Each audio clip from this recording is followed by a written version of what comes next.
posicionar-me aqui no sítio certo para estar tudo aqui com... No, so switch to English, sorry. Welcome everyone. Happy International Women's Day for all the women, for all the men that are here as well. Welcome to you. So today we're doing this with stream as well, so it's a bit more pressure, but not at me, to the speakers. So good luck to you, but I think it's going to be fine. Thank you everyone for being here. I hope you get to learn a lot. I hope you enjoy meeting each other afterwards in a coffee break. And I hope to see you soon again, because we have these kind of events very regularly. So if you follow us, I'm part of KWAN. Maybe I should have started by saying that. We're an outsourcing company. So we work with several IT profiles. So if you have, if you're working in IT and if you have any question, you can talk with Sarah. Where is Sarah? I think she's on the door, but you'll have the chance to talk with her, okay? If you're looking for a career switch, a new opportunity, that's with her. She'll be back. I'll introduce to her when she comes back. Anyways, you're always welcome here. We have lots of events. We have webinars. We have meetups. So I really hope to see you again soon. And I think that's it. We're going to have 2 talks. We have a very small coffee break in between, just to have a coffee and to go to pee very quickly. Then we come back for the second talk. And then we have a bigger coffee break, a brunch, if you want to say it. Then we get to know each other, and I hope you enjoy. And that's it. Okay, so I'm gonna now give the words to who wants to come next. You want to come next? Me? Yes. You decide. It's up to you. I know. So I'll put your presentation. Okay, and you just have to be more or less here to be on the stage. Okay. And click here. Click here to present. Okay, Giselle. I don't your know where stage. I should click here, probably. Okay, yeah. Okay. So thank you for hosting us, KWAN. Thank you all for coming. And for us to celebrate this Women's Day, it's very important. Being a woman in tech for a long time with kids' life, I have faced this, and I know how complicated it is, and we should support each other, and we need the guys' help for sure to be where we are today. Thank you, though. So I'm part of the Geek Girls. It's a community here in Portugal. It's Geek Girl Portugal. I don't know who came from the Geek Girls, but some people came from the Ironhack. So I will introduce the community for you. So it's a community that we are present in many cities in Portugal, and this was founded in 2010. So we are celebrating 15 years today, this year, sorry. And it was founded by Vania. She lives in Porto, and I think the whole idea of this community is to support women, to build a community, to contribute and organize meetups like this. Then we can get to know each other, get to know opportunities, companies, whatever. And also to mentoring, to teach and to support. This community was founded in 2010, but then it was rebranded in 2016. And since there, we have active presence in Portugal. We're going to know how. So we promote workshops and meetups similar to this. Here in Lisbon, usually we have the meetups Wednesday night after work, hosted by a company like this, similar to this event, but shorter. We have 20 minutes presentations, and we have coffee breaks and opportunities for building a community. So keep an eye on our social medias, because we announce it there. The whole idea is education and networking. But we also have this mentorship program that we launch it twice in a year. So we just launched one now in March. So the idea of this program is that we announce and the people submit as a mentee or as a mentor, and we make sure that we create pairs, we make matches similar to the interest and the profiles. And these people, they go together for 4 months with our support. So we provide a lot of workshops and tutorials and the support for the mentors and the mentees for this to happen. We just launched the 7th edition, so it's been 3 years and a half already that we are running this constantly. Usually we make 25. This edition we have 27 pairs of mentee and mentors, and it's been a very great success. So if you are interested in that, keep an eye. In September, we're gonna launch another edition. So here in our LinkedIn or Facebook or Instagram, you may find also people talking about this for you to understand what it is and to encourage you. And I'm also open to answer questions. I'm just trying to rush because we are a bit late.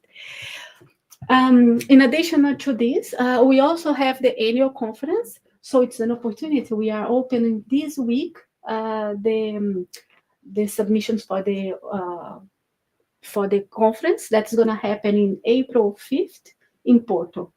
So keep an eye. I think it's 10th on Monday. It will be open, and usually in 5 hours we are sold out. It's a huge a conference hosted by the Porto Business School. Yeah.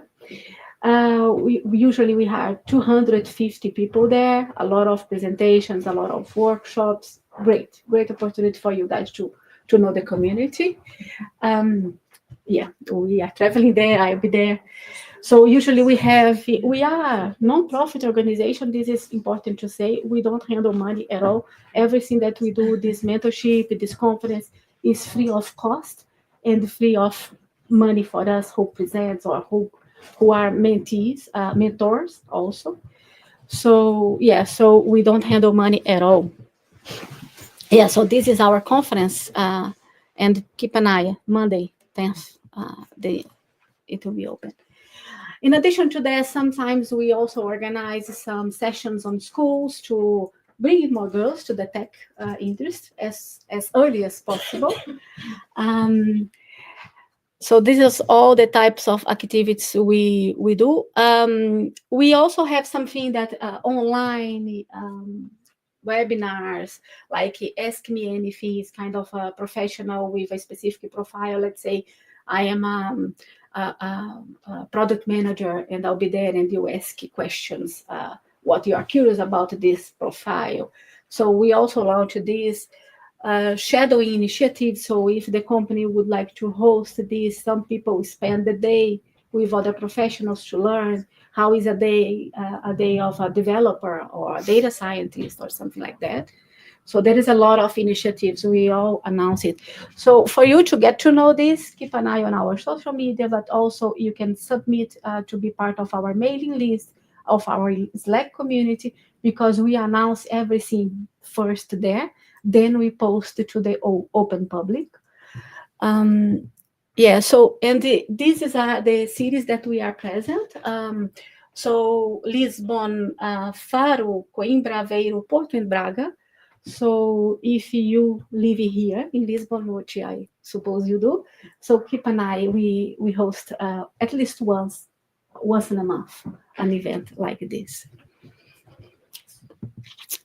And yeah, if you'd like to support us, you can support us like a company hosting an event like this, or as a speaker, like the two ladies that will speak today, or a mentor, or being part of a mentee community, whatever. There are many ways to contribute and to participate. Here are the QR codes that you can join the community, be part of the mailing list.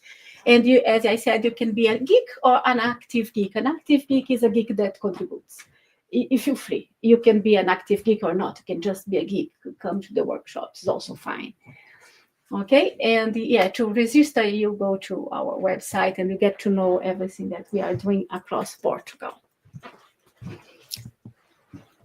Yeah, also the links for our social media and so on. And yeah, that's us. I don't know how many of you came from the Geek Girls. Can raise your hand? Okay, we have few. Okay, so that's good. We spread the news to more people. Okay, welcome and thank you again, KWAN, for this event. Hello.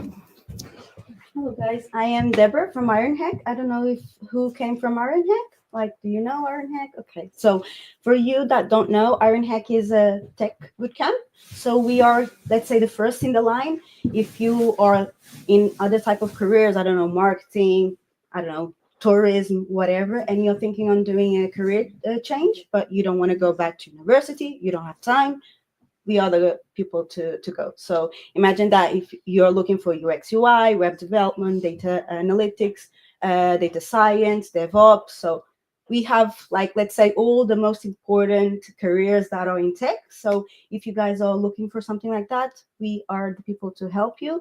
And as the Geek Girls and KWAN, we are always doing events, meetups, webinars, not only to develop tech skills, but also to make our community bigger. In this case, of course, give awareness to Women's Day, because that's one of our missions, is always to promote more women in tech. So we're here to support, and we're really happy that we have more women. This is always like every year we have like a goal to have a percentage of more women in our bootcamp. That means that we're going to have more women in tech. So it's getting bigger by year. So I'm really happy, and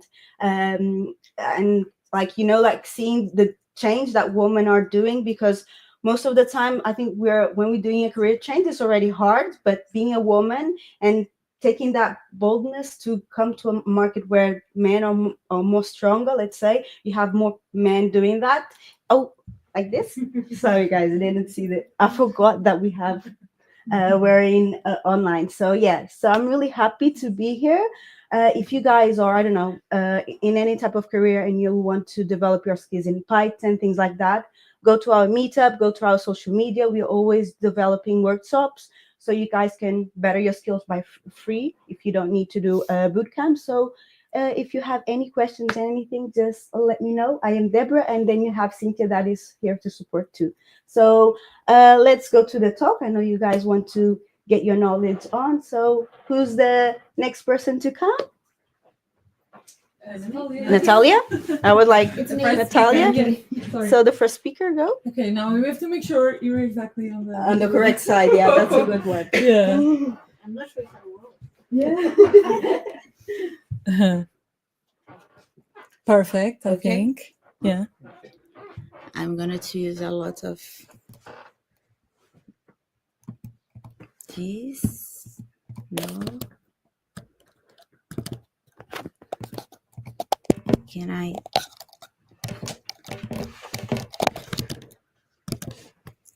How can I go back to the? Ooh, Probably the. technical. Not here. It's not what you want. No? Because No, the last time I put both windows together. Okay. Here. Yeah. Okay. Perfect.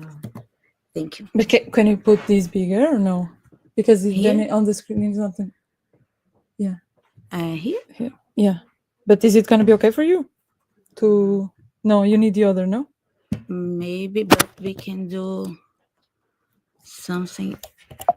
Oh, technology. I lost the thing again. It's here, I think. We need it to be smaller, right? Yeah, but Here, I think it's here. we can, if this one is bigger.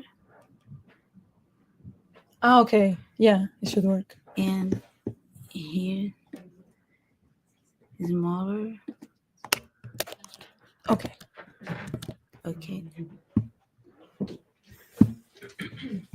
In Portuguese, in Brazilian Portuguese, I call that gambiarra. I don't know how you call it. I never heard. It's a quick fix to. Yeah. It's a hack. Yeah. Okay. Okay. Welcome. Thank you all for being here today. We are talking. Let me think. Okay, here the guys can see me. We are talking about a lot of things, actually. We are talking about data, analytics, artificial intelligence, and how we can connect these things, considering not the technology only, but also how it delivers value and the mainly challenges in this path world. First of all, I am Nathália. I work with data analytics for more than 15 years now, but I am always using different job titles, but always similar job descriptions, because that's one of the challenges in this area. We have a bunch of names for similar things and similar things with different names. Today I work as data product manager, as AI educator, and more recently as Geek Girl. Yeah, I am very proud of that last one. But let's start. I put clock here. The idea, first thing, what is data analytics?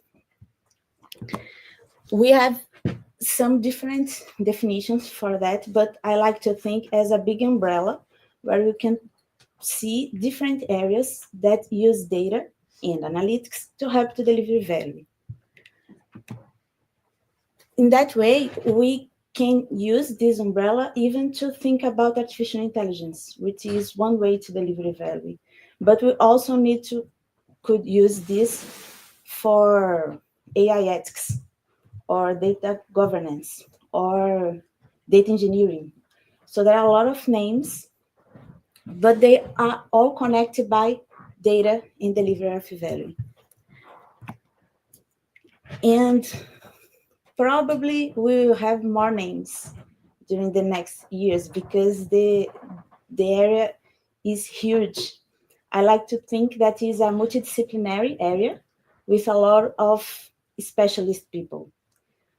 And because of that, we are always discovering new things that already exist, and we are called them with different names through the years, through the decades.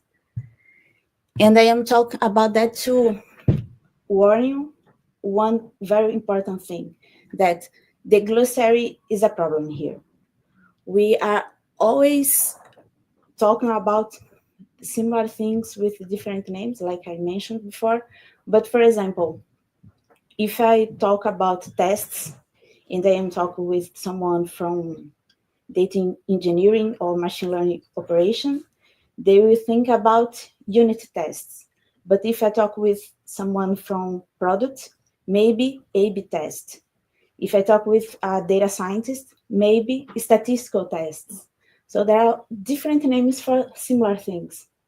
In some cases, because A/B test and statistical tests are related, but sometimes are completely different things, like the unit test is other thing. And other word we can find this kind of difference is modeling. When we talk about modeling for someone in data architecture, they are thinking about merge tables, connected like SQL thing, joins, and things like that. The relation between data. When we talk about that with someone from advanced analytics, artificial intelligence, data scientists, we are talking about trying to modeling the reality through math, through algorithms. So completely different things. And please note how important this word is for these two areas. I already participate in some meetings where people are using this word in different meanings without even realize that. So it's this kind of confusion we have here. But I want to propose something simple. Let's think about how we can think about data analytics. First, we have the reality. We want to describe that in some way. For that, we can use data. We can collect information, evidence, and things like that. we process them, we clean them, we ensure that they are making sense. And then we have these model representations. A good part of our meeting today is about that part. What is modeling? How we can represent things. After that, we can have insights. We can have like what the data is how data can help us. We can think about data-driven decisions from these insights that the modeling allows us. And in the end, we want to do something again in the world considering this path. Let's talk a little bit more about these model representations, because it's inside this box where you can find machine learning, data viz, Power BI, Python, I don't know what's more. R, yeah, my heart language. Can you think about more things that are related to this modeling the world approach? Power BI, yes. Tableau. So almost all the tools are here. Not all, because some tools are more related to this data and evidence part. Sorry. Okay. It's this cleaning part. SQL sometimes is more about that part than the modeling itself. But okay, we are thinking about tools. And what about methodologies? Artificial intelligence, or even areas. Like I said, artificial intelligence, machine learning, statistical modeling, data visualization. It's all about trying to represent the world through data. But remember, the world is complex. It's not simple to be represented. So, yeah, this is a huge part of the path. To think about the model representation, I bring here a more general perspective. Do you already heard about that? Descriptive, diagonals? Someone? Okay. I think it's a more easily to think, because it's about questions. What happened? Why did it happen? What will happen in the future? How I can ensure that something that I want will happen? And the last one is, how can I simulate human behavior? Is what we can see now with ChatGPT, for example, or DeepSeek, or any one of them. And for each one, we have some tools that are more common. And I am talking about tools, but actually it's more about methodologies or algorithms or even actions. For the first one, our mailing actions are about summarize the data. We want to understand the past through data. What means working with statistics, working with countings. We try to just describe the thing. Then in the next one, we want to understand why some things are happening. And for that, we usually need some more complex approach, I may say, because we want to study, for example, seasonality.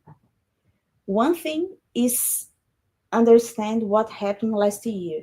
Other thing is try to get insights from a bunch of years, considering seasonality or time series, and a bunch of tools, methodologies that help us to explain this kind of data. So we are gonna have one slide for each one, so I'm gonna move on from here.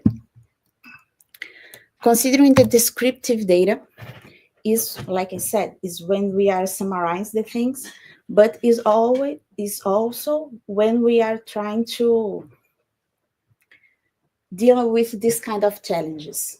Sometimes we need to prepare something, what means handling the missing data, or identify some keys between the database, what is data modeling from a data engineering perspective. After achieve a good data, we want to describe them in metrics or KPIs or something that is more close to what the stakeholder usually say about the data. Sorry? Sorry, requires. Yeah, perfect. That's the point. That's okay to talk. It helps. I forgot the word, so it's good. Other way to see that I really like is that one, where we think about the data as the type of data we are dealing with, if it's categorical, if it is numeric, or time series, it's in the time, like I mentioned before. And for each one, we have some summarizations that make more or less sense. We have some graphs that make less or more sense. I really like this website. I give some classes about data storytelling, data visualization. People like the class, but I don't think they realize that the point is this website is not about me. The website gives the class for them. So I really recommend this one. Okay, and after we describe the thing, we want to, okay, why this kind of relation I have in that way? For that, we have the graphs, a lot of them, but more than that, we have the goals of it. Okay, this is in Portuguese, it should be here, but sorry. We want to, it's not about the graph itself. The graph, the visualization is a technical thing. We want to take insights from that. We want to understand the distribution or the relation between two features, variables, information, columns in a table. There are a bunch of ways to call the same things. The evolution in the time. This is what we actually are thinking when we are in this second step of the flow. I really would like to recommend this one. It is a small here, but I'm going to share the presentation, you can check that. But this is a visual vocabulary from Financial Times. They have a really good data communication. I recommend that also. And here is like, if you want to change over time, you want to understand how the things change, or if you want to understand the deviation around something. And one thing that I don't mention so far is how can you do these things? We use tools. So for all these things, it is not about just knowing what we can do, but also where we can achieve this kind of results. And I really like the visual vocabulary because you can find a bunch of reference in Power BI, Tableau, I forgot, Locker, yeah, thank you, R, Python, JavaScript. We have this kind of graphs implemented in all these tools. That's why tools are important. That's why you want to Ironhack in your life. After all that, we achieve this, what will happen? How can I predict the future? For that, we have a bunch of tools also. Tools is not a good word. Let's talk. Tools is about Power BI, Tableau, Python. Methodologies, I think, would be a better word here. Statistical modeling, machine learning, artificial intelligence. First, instead of bringing some technical frameworks, I try to translate them in a more human being language. What do we want to do when we try to predict the world? We want to identify, put some, or prioritize some groups that is more likely or less likely to do something. We want to predict some numerical or categorical things. We want to segment things considering its characteristics. So it's like what we do in our daily lives, but through data. Instead, if I saw here, I can, okay, the women here understand some difficult that maybe the man doesn't. Is a way to separate a group, but there are a bunch of others. Immigration could be one, or the kind of social media you access, or I don't know, the color of your hair. I don't think it's a good feature, but it's possible. When we are talking about prediction, it's about trying to, for example, group the people in a way through the information, the data I have. That's why it's important. A good data, well treated, but also data that makes sense for what we are studying. The color of my hair, I don't think is one example. But okay, here we have what kind of questions we can answer in terms of prediction. What is more easy to find is this kind of approach where we are thinking through the lens of machine learning, for example. This is a classical machine learning. Margarida will talk more about that. But for example, when we have the segmentation, supervised and unsupervised. Supervised can be split in classification and regression. Regression is exactly this. We want to predict numerical or categorical, actually it's more numerical results.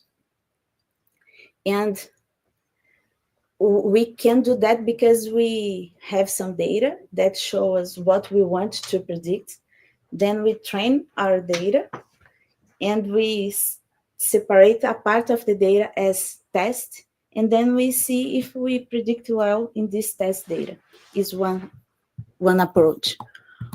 Other thing from the unsupervised, we have the clustering, which is a methodology for grouping, the one we mentioned before. So instead of I think about what I know about the world and how I could split the data to, I don't know, find the most likely customer to buy something, or understand which kind of segments we have in our audience, I can use the data and learn from it different patterns that I don't even think about. That's one. We are talking about these more complex questions, and to answer them, we use more complex approaches like linear algebra. I don't know if you know about them. I hope not, because it's not a healthy environment. But after you survive to it, we can actually understand the things through the columns. For me, it's almost a way to see the world. You know, I can understand the world through. I am. For me, it's like a philosophy. I can learn from data, not only from people, from books, from presentations. I can learn from data. That is very special, but it's difficult because we learn how to deal with it through Greek letters, and that's true. I already went to Greece and I was able to read the things. I don't know what I was reading, but I could identify the letters. And after that, we need to translate back again to the real world. So it's difficult. We were talking about that some minutes ago. One difficult part of this whole thing is, okay, I understand the data, I translated the reality, but I need to translate that back to the humans around me so they can make actions. And sometimes when they understand what I am doing, they realize, they give me more inputs, more information that correct my conclusions. So it's a very iterative process. I don't want to scare you. It's a very nice area and pays well. It's important. And this predictive thing, we have more than one way to think about that. Usually the point is we have some informations. We want to understand the nature to explain other information. The information we want to use, we call X, and the information we want to predict, we call Y. And there are different approaches to deal with it.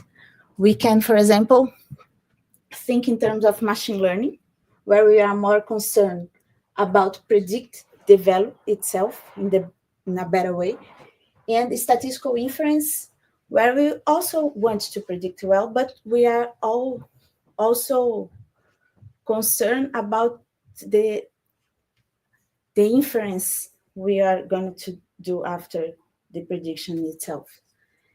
And I am talking about that because of two things. One, with this scenario, we have different similar things with different names. And we also have different cultures. In one case, we are more concerned about the predictions of the Y. In the other, we are more concerned about the relation between the Y and the X. And we also have different, how can I say, different areas around it. In machine learning, we are talking about something inside the artificial intelligence, and that has this deep learning part inside of it.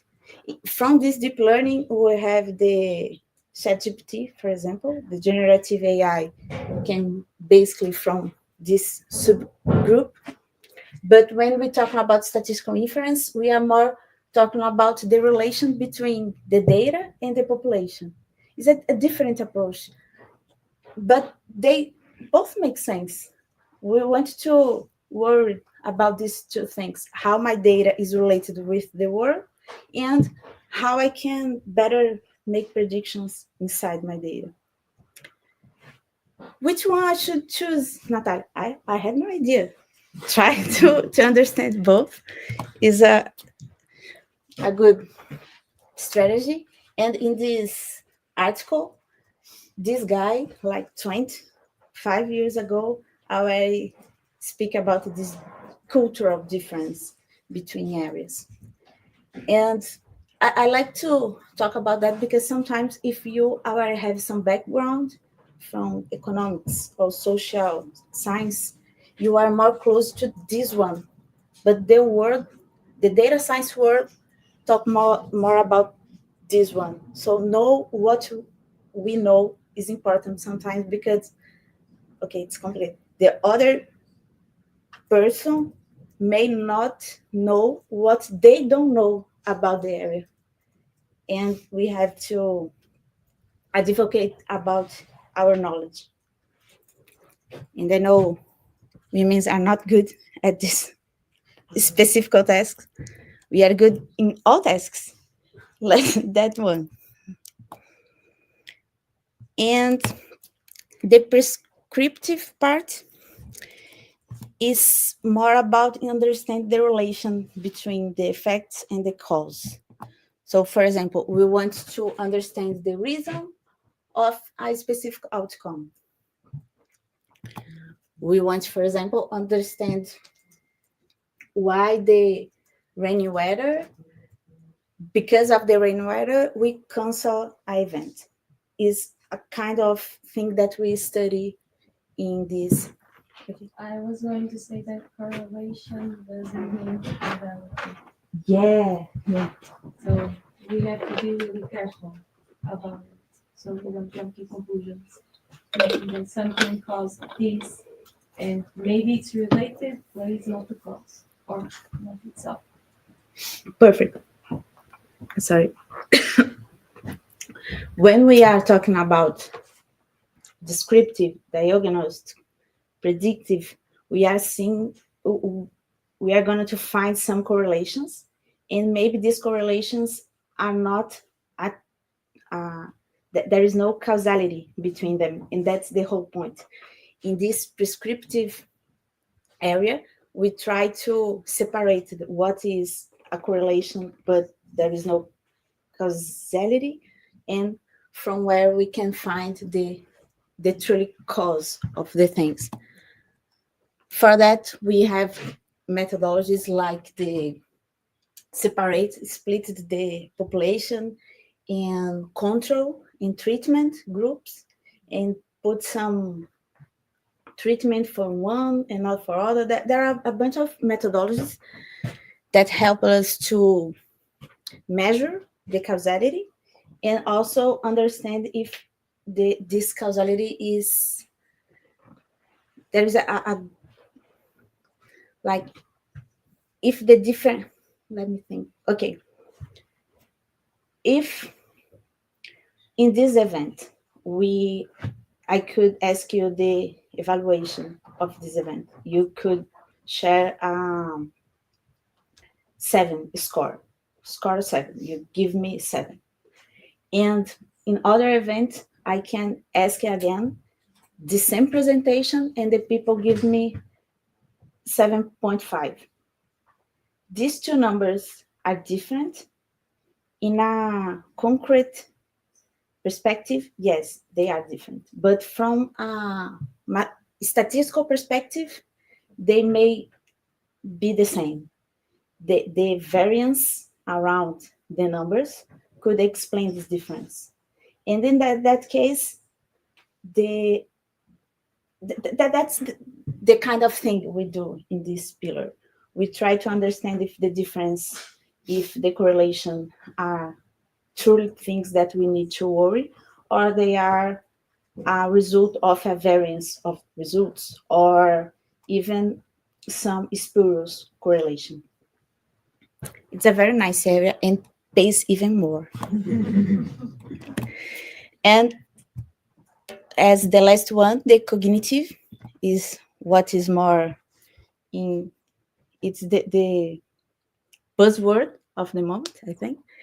We have this cognitive AI as a subfield from artificial intelligence, where we have things like perception, learning, reasoning, how our brain thinks about the things and how we can translate that for the machine.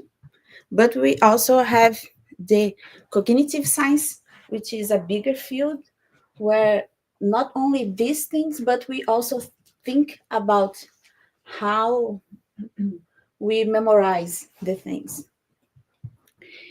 And this second one combines insights from other areas like psychology, philosophy, anthropology. Is a more complex area because it makes sense, right? We are too complex to just define the things through math, Greek letters. And the relation between these two are cognitive AI leverages cognitive science to replicate human-like thinking. What we want, our goal here is understanding human cognition and develop technologies that enhance how or simulate how we act, our actions, our thinking. And that's the kind of thing we saw in ChatGPT, for example. And after all this thing, we may ask, okay, but how we work with so many things? We don't. We usually start in one and try to evolve in the others. But sometimes not, because like I said in the beginning, is one area where the people are very specialized in things. So sometimes we can call someone from cognitive AI, and this person has no idea how to visualize data. It's pretty common. Or people know how to deal with causality, but doesn't work well in SQL queries. We don't should expect this whole thing from a person only. It's like, I like to think in the medical approach. We have this generalist, professional, and the specialist. In area, we have the specialist, but we don't have the general. I try to be one generalist, but it's very difficult because sometimes someone from here say to me, you don't know enough about this topic to talk about that. Yeah, that's true, but I know enough from the others that you don't know, so I can talk in a more human way, make more connections with the world. But if I want to apply that, I will hire other people. So this is important. I have a broader view of the thing to understand where call who. But I said to you that I will bring a more integrated view of the things. And to do that, I really need to talk about the data part, because we have these possibilities, but from where the data? I know, first, just to help you to understand some things, these areas are more related to data analytics. These areas are more related to data science. Does that sound right for you? Yeah, makes sense. Yeah, but sometimes I don't think about the difference in how for some things make sense to start here to after try to predict, and not the opposite way. I think that the mining part, the data mining, maybe it's in the middle. I agree. Because, yeah, sometimes it's difficult to do data mining on some kinds of data. So it's a bit more complex than just have a super tidy data set, or that you have to find patterns in huge sets of data. It's way more difficult. Yeah, one thing that I don't put here, but I like to think, is something in the middle, which is inference. Inference is when we are trying to explain the things, but using making leverage of more complex things like regressions. So yeah, I completely agree. But, and the data, where is the data? We need data to begin the whole thing. And after the whole thing, we also have some data. For example, if I implement generative AI, DeepSeek, Gemini, Copilot, there is this thumb up button that tell me if the modeling makes sense, if the answer makes sense. This is a data. Do you agree? We have data from here. So we also need this. Think about the outputs, the data that the outputs can create. And for that, we have these areas like data engineering. And I really like this word, powering data foundations and pipelines to ensure this whole thing. This is probably one of the areas that have more opportunities in the market, because for anything here, you need these people. And at the end, we have this machine learning engineering. Oh, Nathália, I think that maybe is machine learning operation. Yeah, it could be.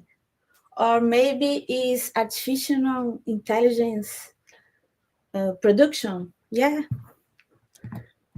We have actually a bunch of names to help us to understand these areas.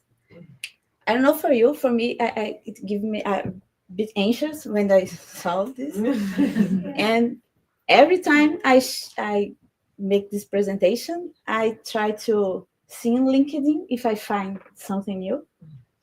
The bad news, I always find something new. There's always something new to add. But yeah, that's the reality. That's sometimes the description of something here is more related to other parts. Sometimes, if you saw a job description with things like we need Excel, Power BI, Python, they have no idea what they are asking. and that's part of the game because it's complex, right? It's truly complex. So my tip here is think about what you know and what you want to know, want to do, and learn to interview your interviewers. So you can, okay, you are asking a data scientist, but you don't need one. You don't have, you are not in that stage. And that's enough. We finish, right? Do you think we finish? No. We never finish. We have things like data governance, data product, and a bunch of others. Data consultant, strategy, translator. There are a lot of rules that sometimes are different names for similar things, but sometimes are actually something that makes sense in some scenarios. For example, let's talk about the data product manager. I'm going to first make this quick question to you. I want to deliver 2 coffees to one person. Which strategy would be better?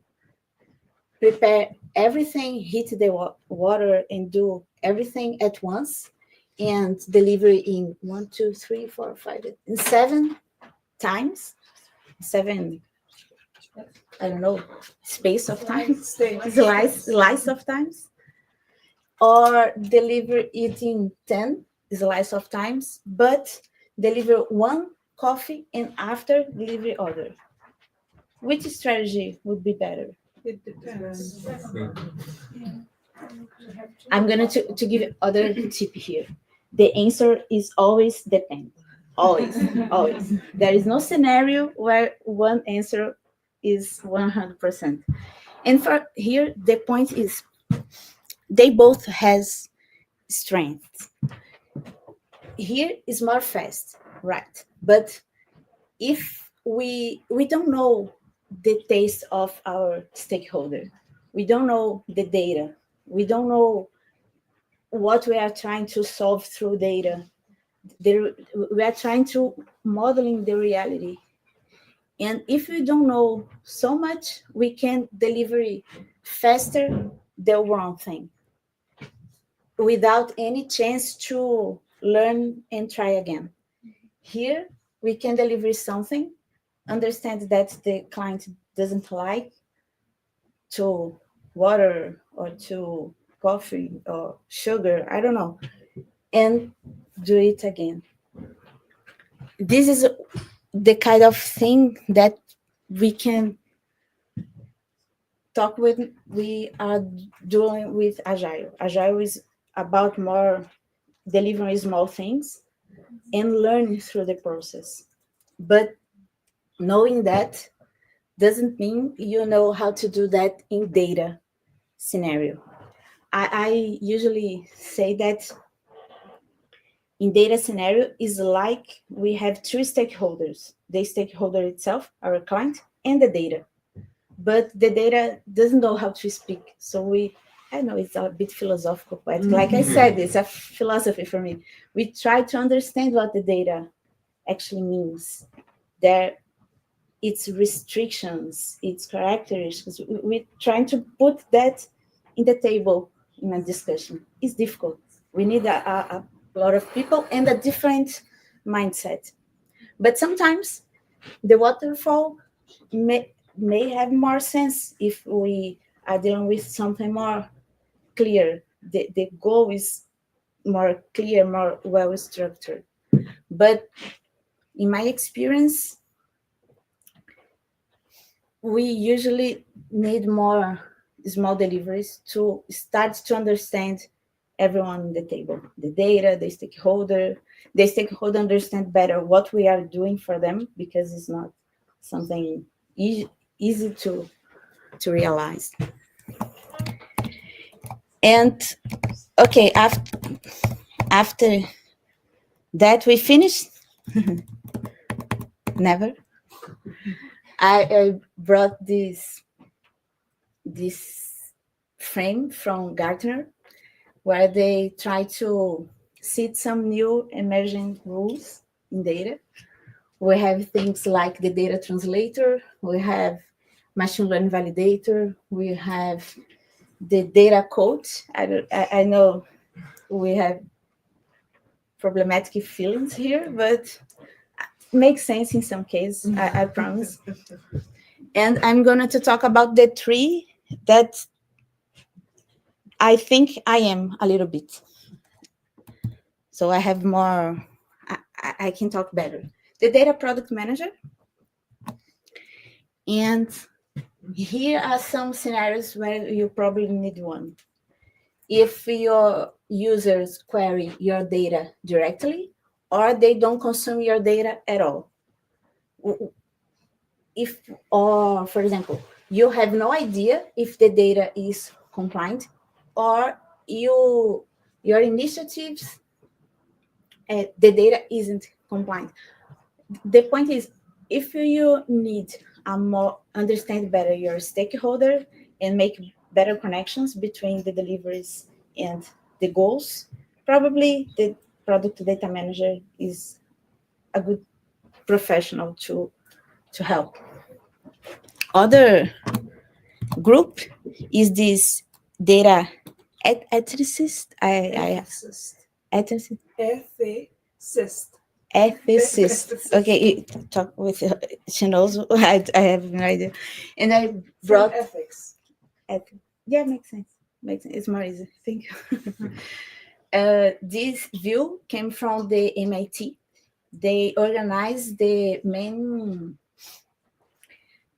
constraints related to this topic in these 7 subdomains. We have discrimination, privacy, misinformation, malicious actors or misuse, human-computer interaction. This is very well related to the UX part of from the product management area, environment arms, and AI system safety. Yeah, we need also think about the AI itself.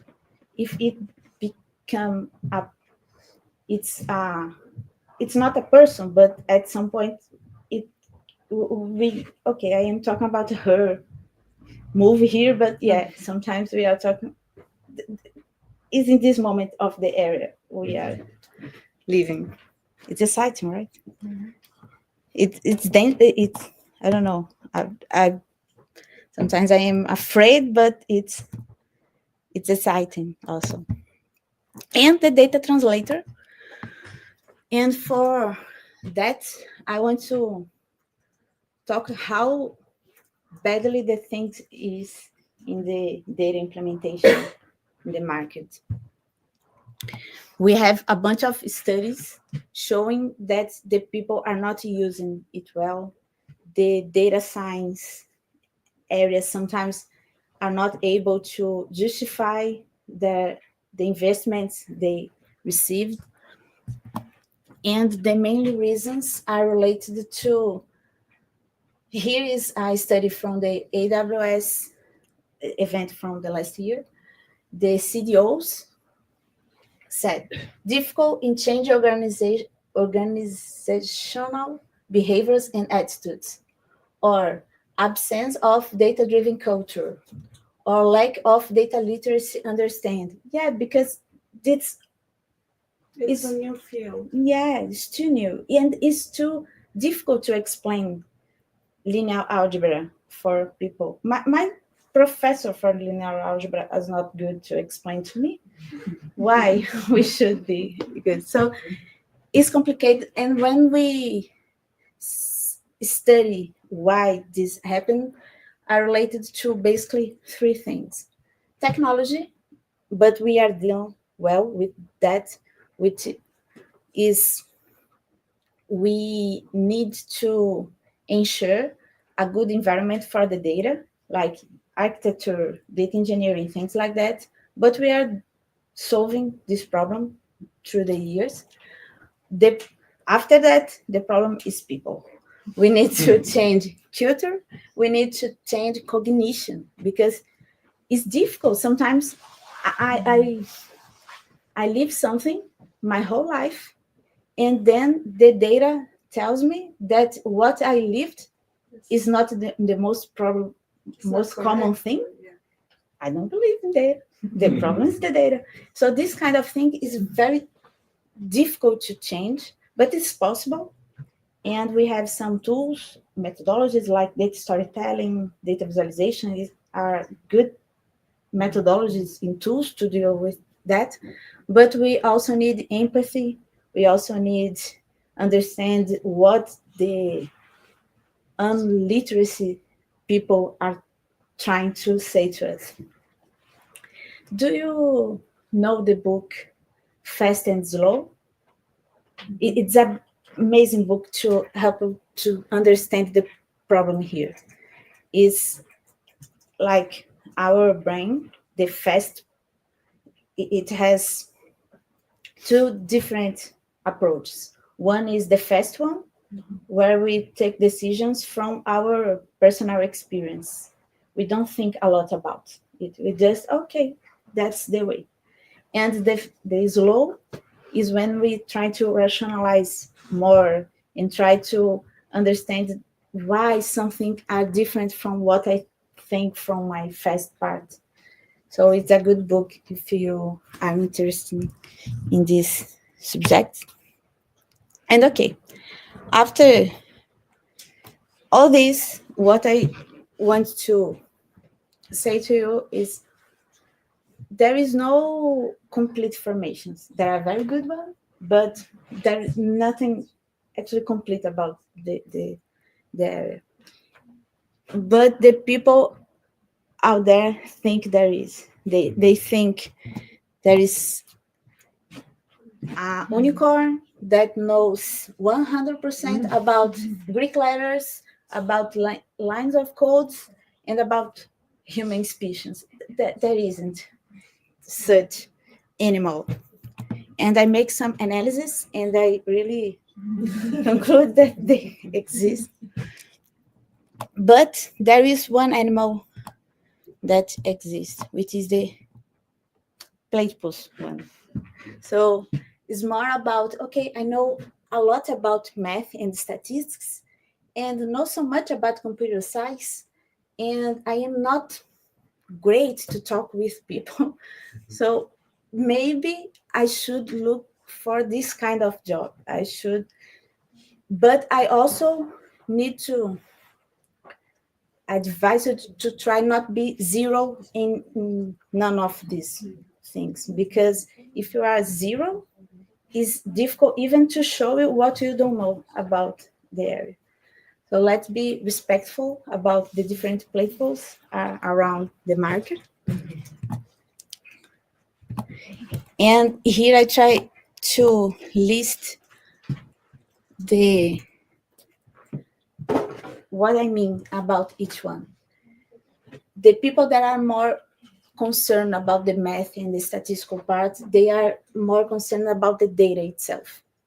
Sometimes they do the analysis inside their computer without any replication or any good computer science approach, but they are dealing with the problem itself through the data.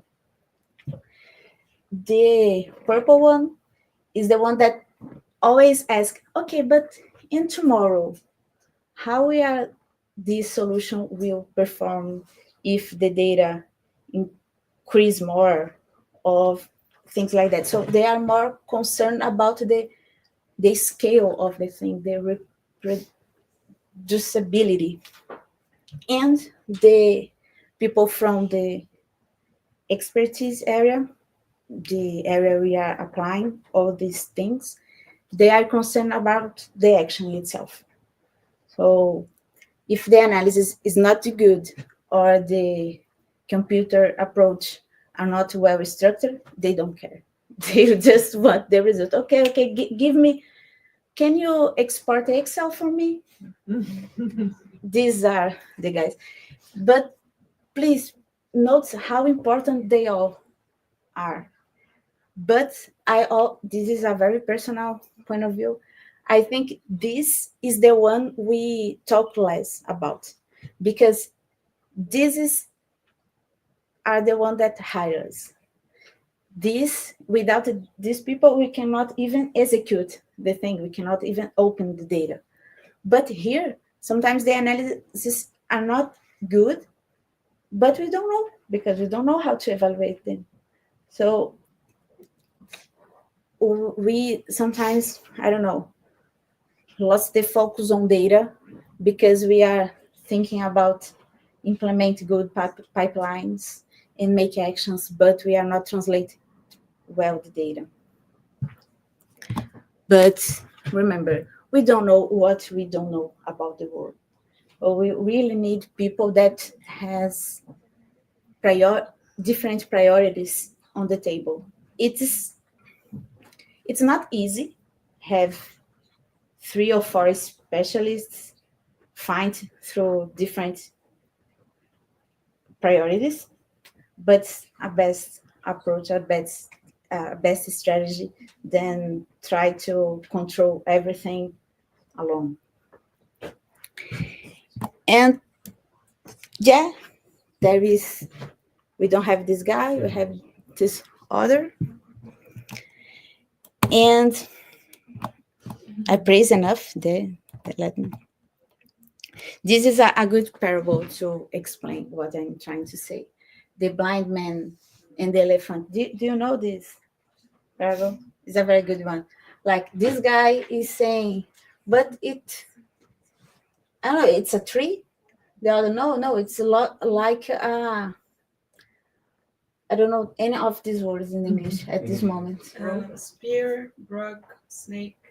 Snake, I knew, but sorry, this one I know. Rope and the brick wall. Great. And they are all right. That's the whole point. They are all right. That's what we expect from multidisciplinary teams. And okay, after this whole thing, what is the most important part? Oh, these are different pieces for one good delivery. We today talk more about data and models, but we can talk about how to translate these things in data-driven decisions, or how we can implement things in the real world. But we also talk a little about this too, because in prediction step, we talk how we can think about unsupervised machine learning as a grouping thing. Make groups from the data is one decision. How I can make the groups is one way to think about that. And how we gonna to implement the things, transform these things in actions, is like, instead of talking about the name of the graphs, box plot, line, or scatter plot, perfect. We can talk about relation, distribution, magnitude. So is what helps us to make this kind of connection. And this is it. I hope this whole bunch of words make sense for you. And if you have any feedback or any question, we have 2 minutes.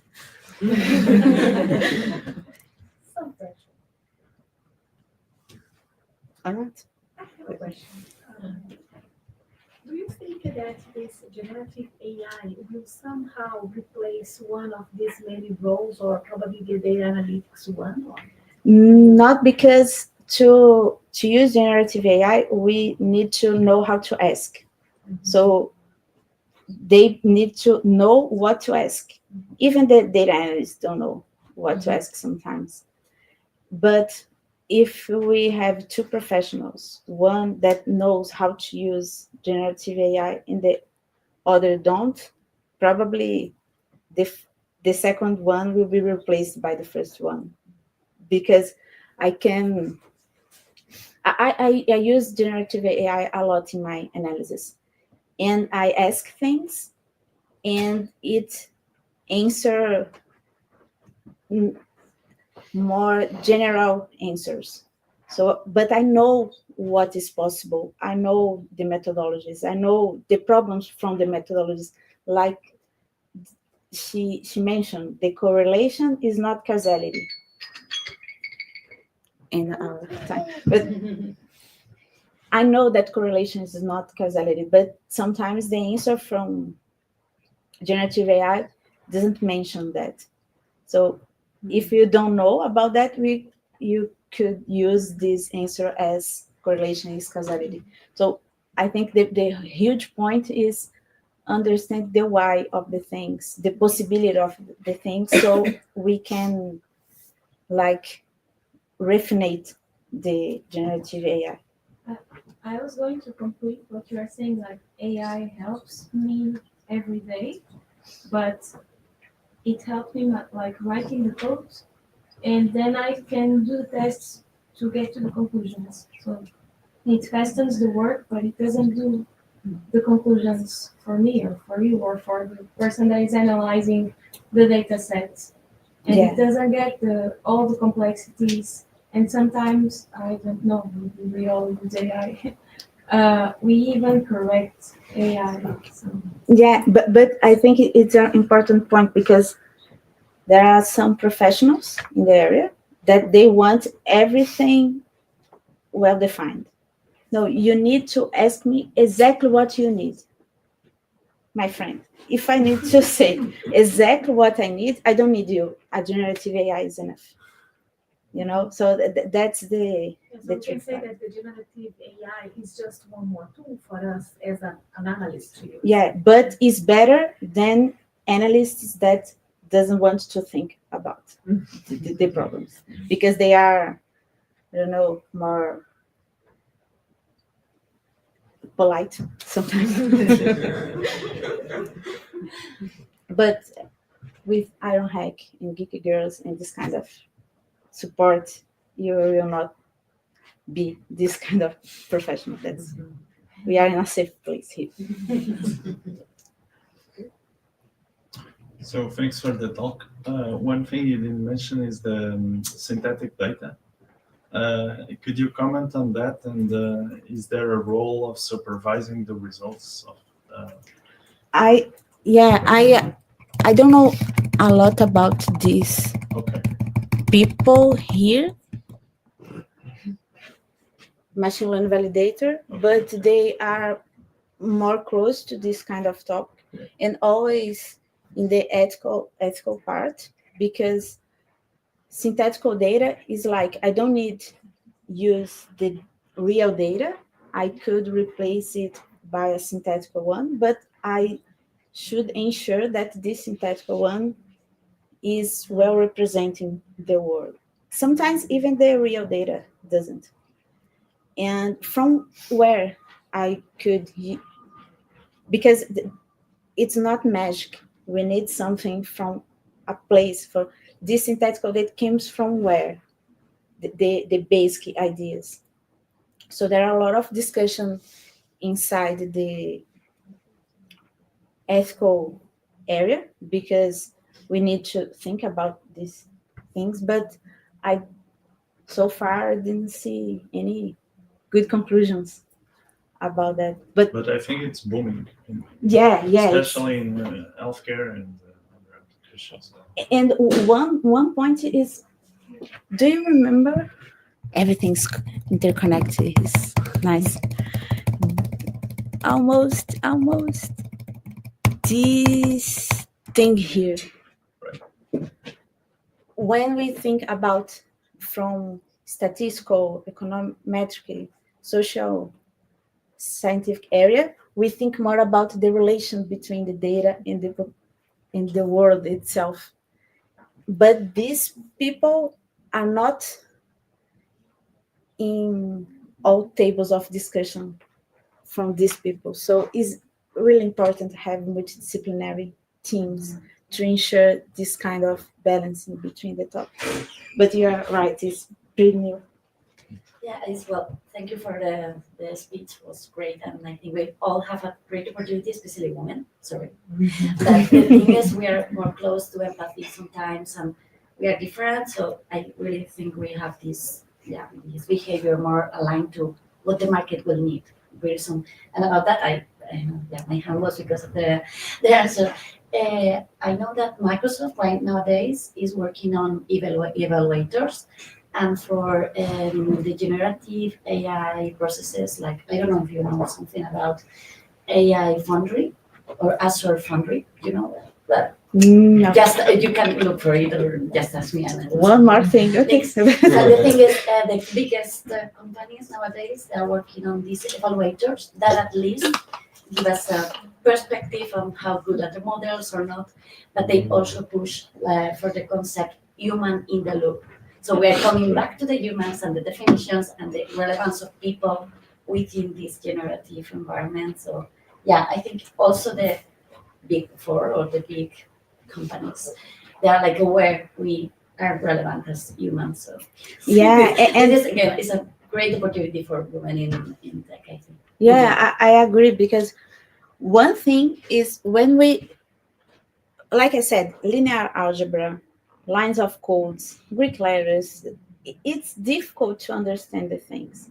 And after we do that, it's difficult to remember that these things are representing something complex, which is the world, human behavior. I found one book from my mom, which is about psychology from the 80s. And there are a bunch of ideas that, okay, I can use that in the presentation, because it's about understand the human behavior and understand also where each tech solution makes sense. For example, we sometimes talk about creativity as something that AI cannot replace. But sometimes I disagree with that, because creativity is about combining things in a no usual way. And generative AI can do this kind of thing, depend on the parameters, the data, and things like that. But if we don't think about that, we just say, no, AI cannot replace us at all. No, calm down. In some case, it can. The most case, it can help us to make better decisions, be more creative, but for that we need to be more intentional. We need to understand how the things work, how we work, and make the connections. It's not easy, but it's fascinating. I am. Oh, okay. I think that's it for today. You can find me on social media. We can talk more about that. I really like coffee, so we can take some coffee around the city. I am almost give up. Okay, that's Thank you. well, I think No, it's okay. I We can talk after. Don't worry. perfect. Thank you. Thank you. Thank you, Nathália. Thank you so much. Let me be here on the space I'm supposed to be. Hope you guys enjoyed. Now we're gonna have a very, very small coffee break, just for coffee and tea, okay? And to go to the bathroom if you need. Okay, so to use the bathroom, you can use the one in this floor. Women just go straight, and then right. Men have to go upstairs. I'm sorry about that. First, we need to take a picture all together. Is that okay? Before anyone decides to leave, okay?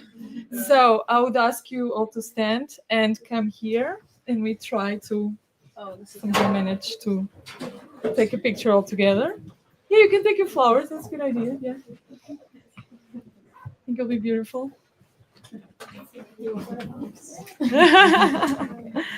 Okay, yeah. not a lot of space, right? I think we remove this.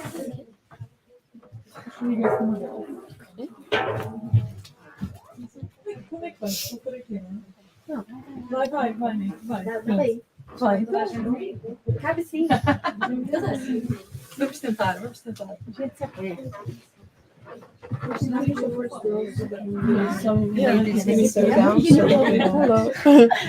Yeah, this is gonna be good.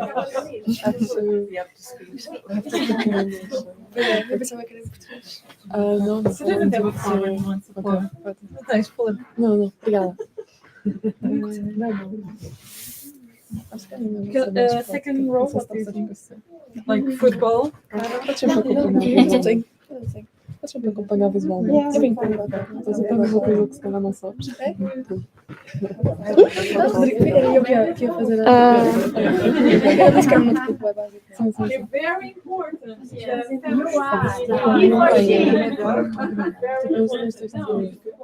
You are half of our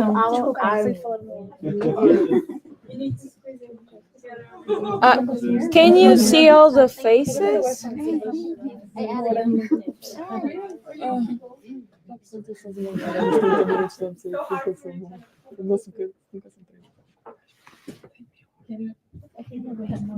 really hope you're getting my good side.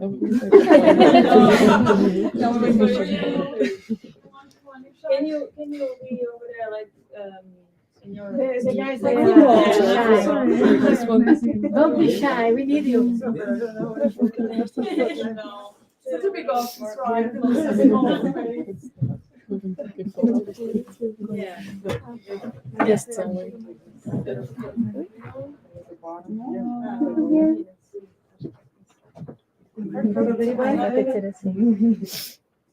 Okay, everybody smile, say Women's Day. Women's Day. Yeah, we got it. You don't want to join? Okay, if you don't want to join, then we have to say. Sarah. Oh, where? But where? Right?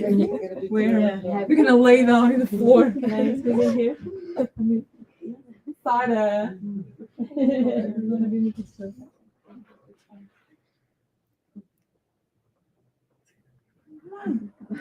Maria is being shy. Doesn't want to be the picture. Okay. Maria, vem Thank pra you. foto. Look good.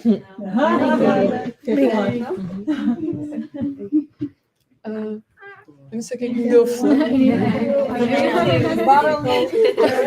quem me deu flor, mas eu gostava de devolver. Thank you.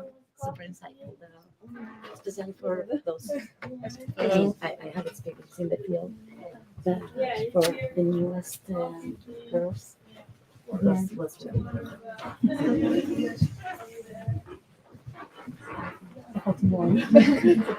Margarida Borbinha. Ela tem uma necessidade. Eu vou ser a pessoa que vai apresentar o seguir. Eu sou colega da Inês. Não.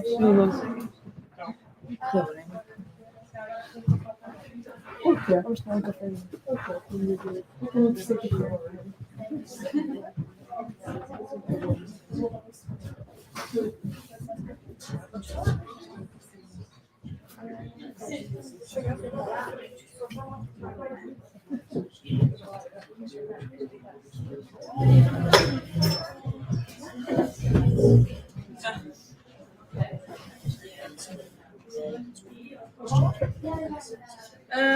Mind show me.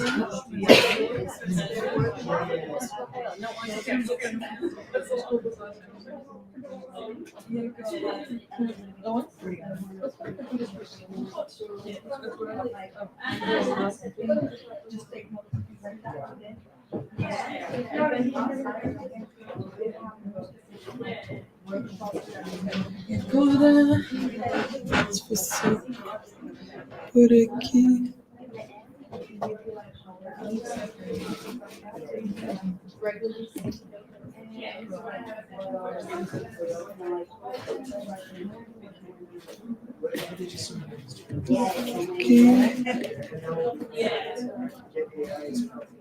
Yeah. Yeah. And then just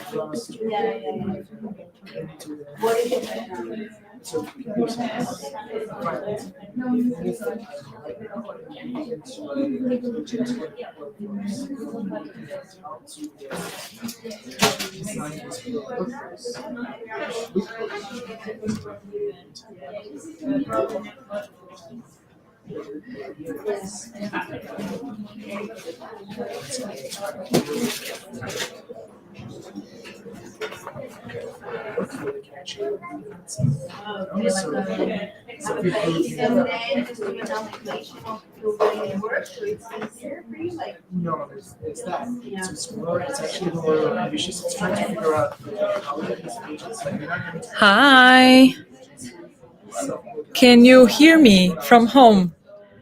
People who are watching us. Can you hear me? No, not fun.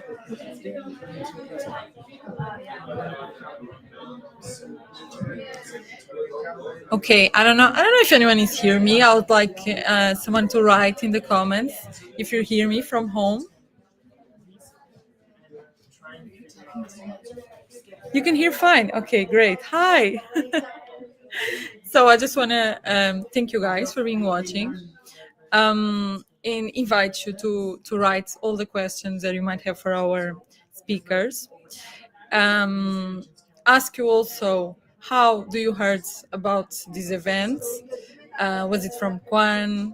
Did you saw it online or from Ironhack, Geek Girls?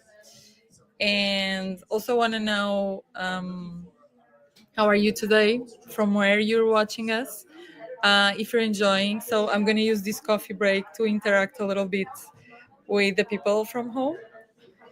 So feel free to write your comments. So we're a little managing both events at the same time, so live and also here in KWAN's office. So yeah, so now I'm here for you. Feel free to ask anything, and I hope you're enjoying. So feel free to interact, write anything. We're listening you. Okay, Mariana is saying you heard about us from this event from Ironhack, and this has been a great session so far. Thank you. Okay, that's great. Thank you. Thank you so much for your feedback. I hope that you enjoy the second workshop as much as the first one. Also tell you that we have more events like this, so it's not the first time we make a collaboration with Ironhack, with Geek Girls. We regularly do this kind of events. It's the first time we do it on a Saturday, so like a bigger session, so like a masterclass kind of event. So we also want to feedback on that. If you enjoy it most, so as a longer session on a Saturday morning, or if you prefer something after work, which is what we've been doing in the past year. So let us know about that as well. What teams would you like us to speak about next? So we're an outsourcing company, so we work with a lot of tech projects, so we don't have to do it only about machine learning. This is the team for today. Very open to other teams for your suggestions. Sylvia is saying, same for me. So thank you for the feedback. Thank you. So good that you're enjoying this session. Happy International Women's Day, by the way. I think I already said it, not directly to the live session, to the participants here. So now I'm saying directly to you.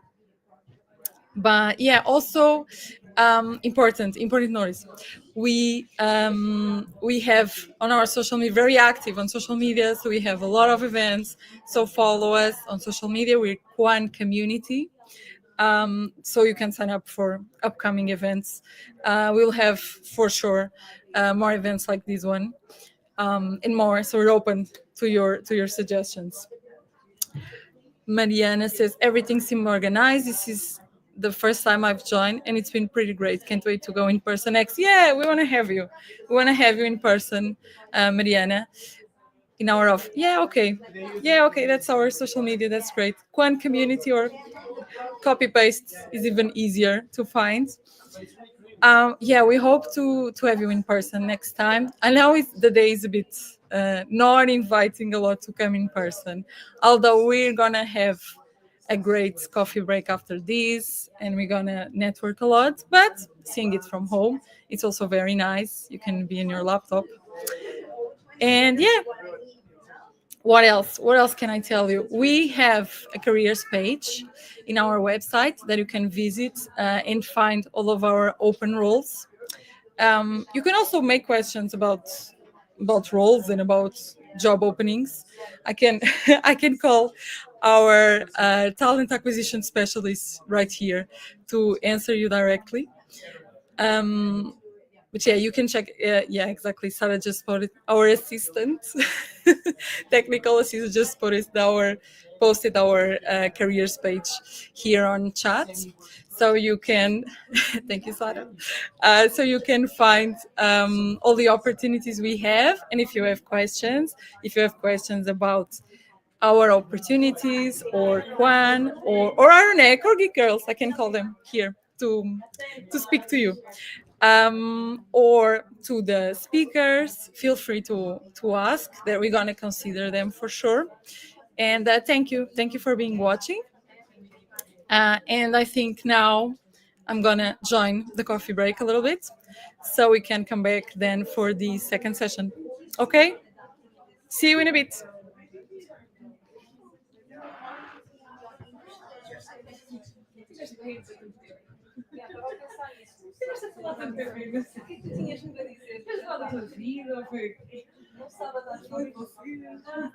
Não, eu pus a lista.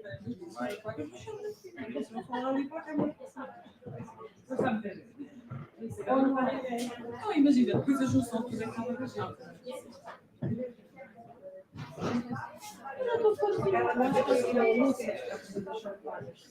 A pergunta sobre a eu estou a ver lá tudo. Mas não tenho. Mas já estás a dizer quais é que são os problemas? Não. Mas sim, que eu posso ir. Pois já sabes, boa, já preparava. Ok, mas eu entendo em inglês. Podemos começar em inglês e depois eu vou lá, porque acho que eu estou em inglês, estamos a fazer inglês. Hey, I'm back. Now I'm here with Fernanda. Is this one? Is there any? No, this is the next presentation. No, you're good. You're No, good. I think the question is this one. Any jobs related to healthcare tech? Yeah. Right? Yeah, it's here on the screen. So You yeah, can look good here. morning. So Marianne, actually, currently we don't have non-position open specifically for healthcare tech. We do have other open positions related with data analytics and machine learning and data engineer, but not specific for the healthcare tech. I don't know if there is any other question. No, I don't think so. No, I don't No? think so, Okay. because you can So see if you here. have any other Yeah. question, please just let us know and we'll be answering. No. Okay. No other questions. If it's raised, I'll be back. See you in a bit.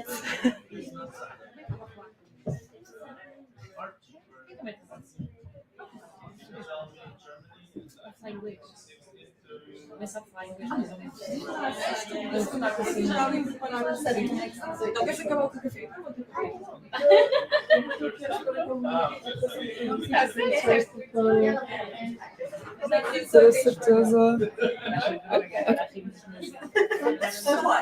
Tu? Estás. Ok. Paramos. Ok. Não, mas eu podes ir lá preparar as coisas. Ela está preparando Natal e não precisa de é só depois começar. Ok.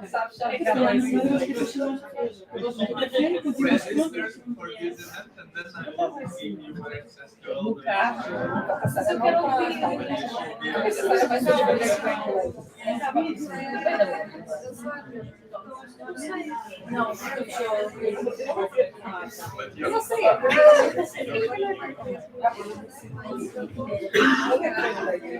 A minha?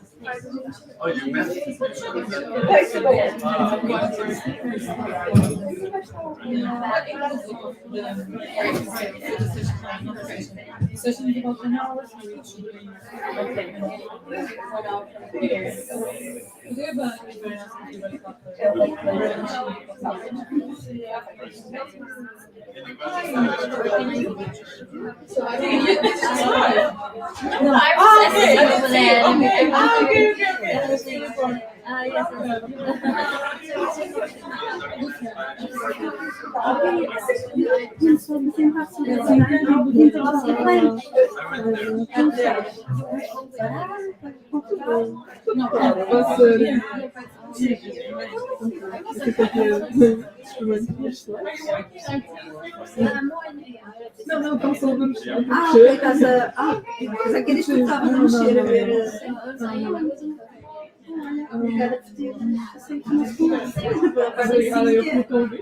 Exato, é a primeira vez que faz as surpresas ou você costuma fazer? Eu, por acaso, já fiz dentro Exato, esquecemos de nome. Entre nós, a gente estamos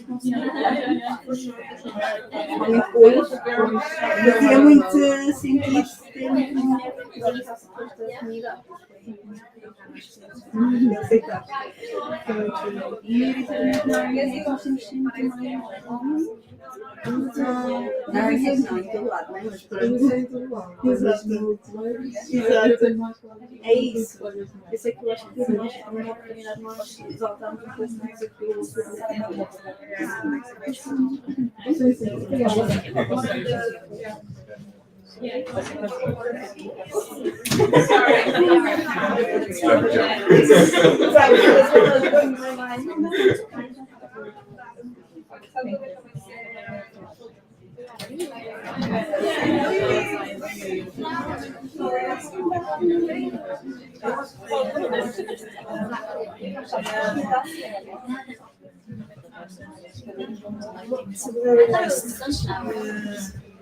I was also playing same German.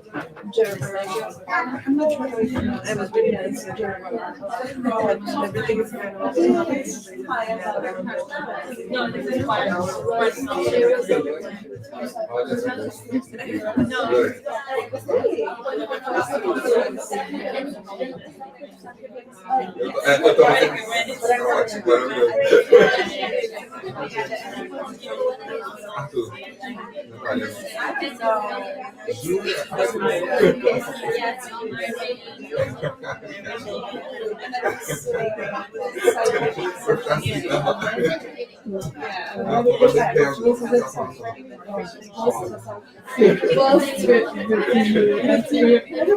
É para isso que eu gosto.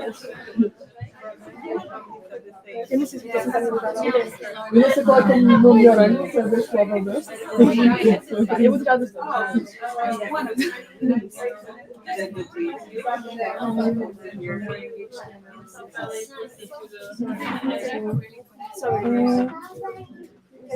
Eu vou tirar uma foto.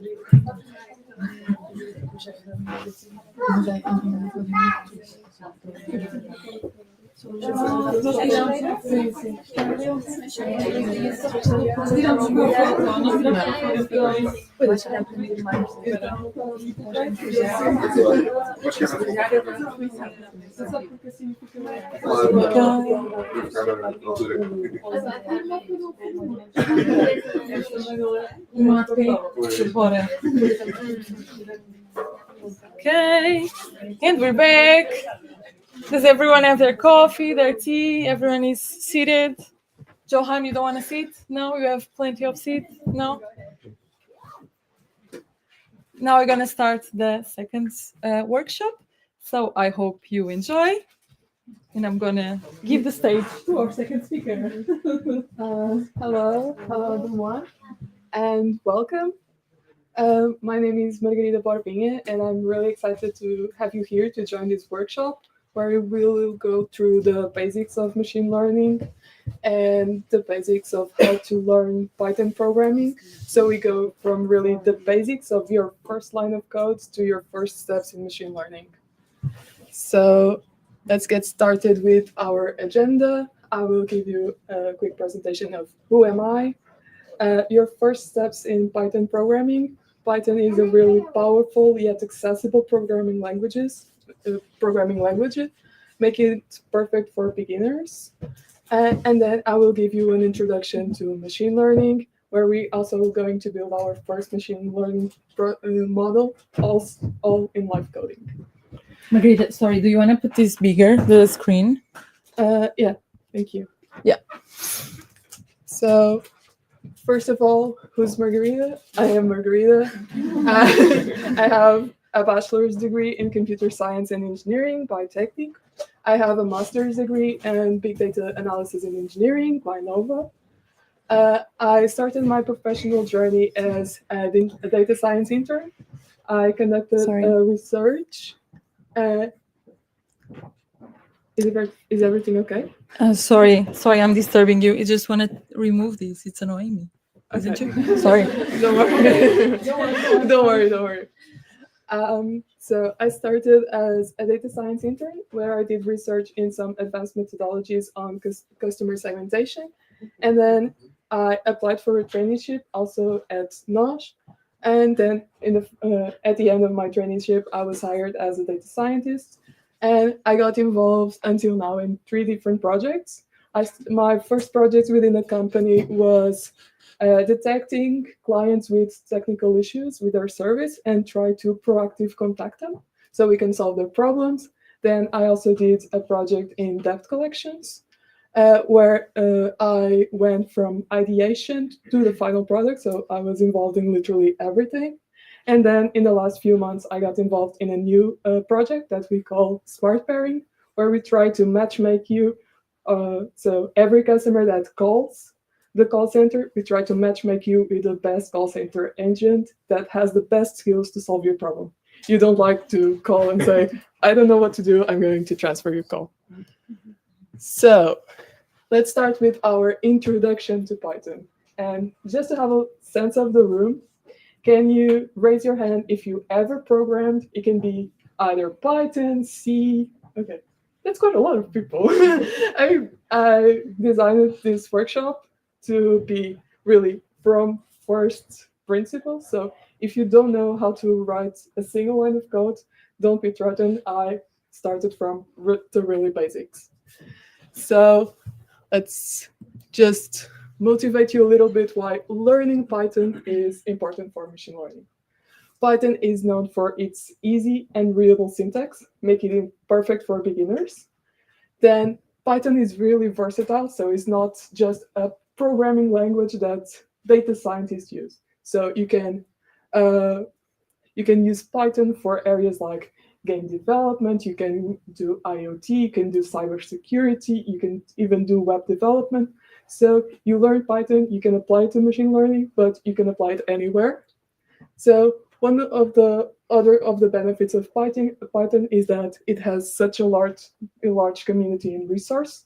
Python has one of the biggest communities of developers of the world. So you get all the benefits for having a large community. You have an endless amount of resources for you to learn, tutorials, active forums, you have open source libraries. So you can always grow and learn. And then last but not least, you have job opportunities because Python is a skill in such high demand that it is really valuable for your resume to put Python as a skill. So without further ado, let's do some live coding. And I brought the live coding exercise with Colab.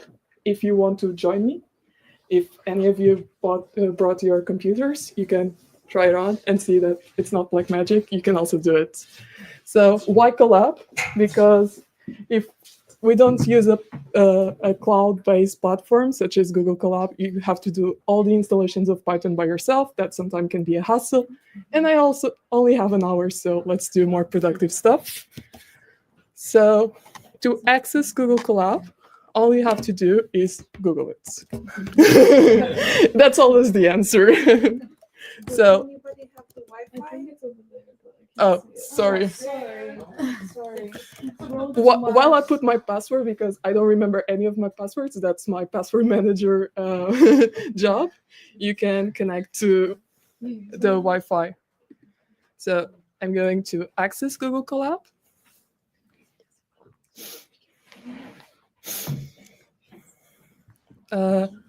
We give you, okay, I'm on your account. I will just log out. Can I log out or am I going to ruin the stream? Okay, I have your permission. Okay. This one is in. Okay, la la la. This seems like continue. So now I'm going to log in with my account. And we have a use another account. And now I'm going to put my email. One of the main advantages of having quite a unique name is that you always get an email with actually your name. And now I'm going to put my password. So let's go to my password manager. And then I'm going to copy it because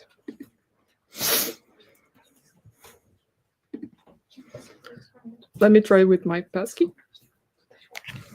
If I can do it with my phone. No, it's always not working. Try another way. You introduce your password. So I'm going to put it.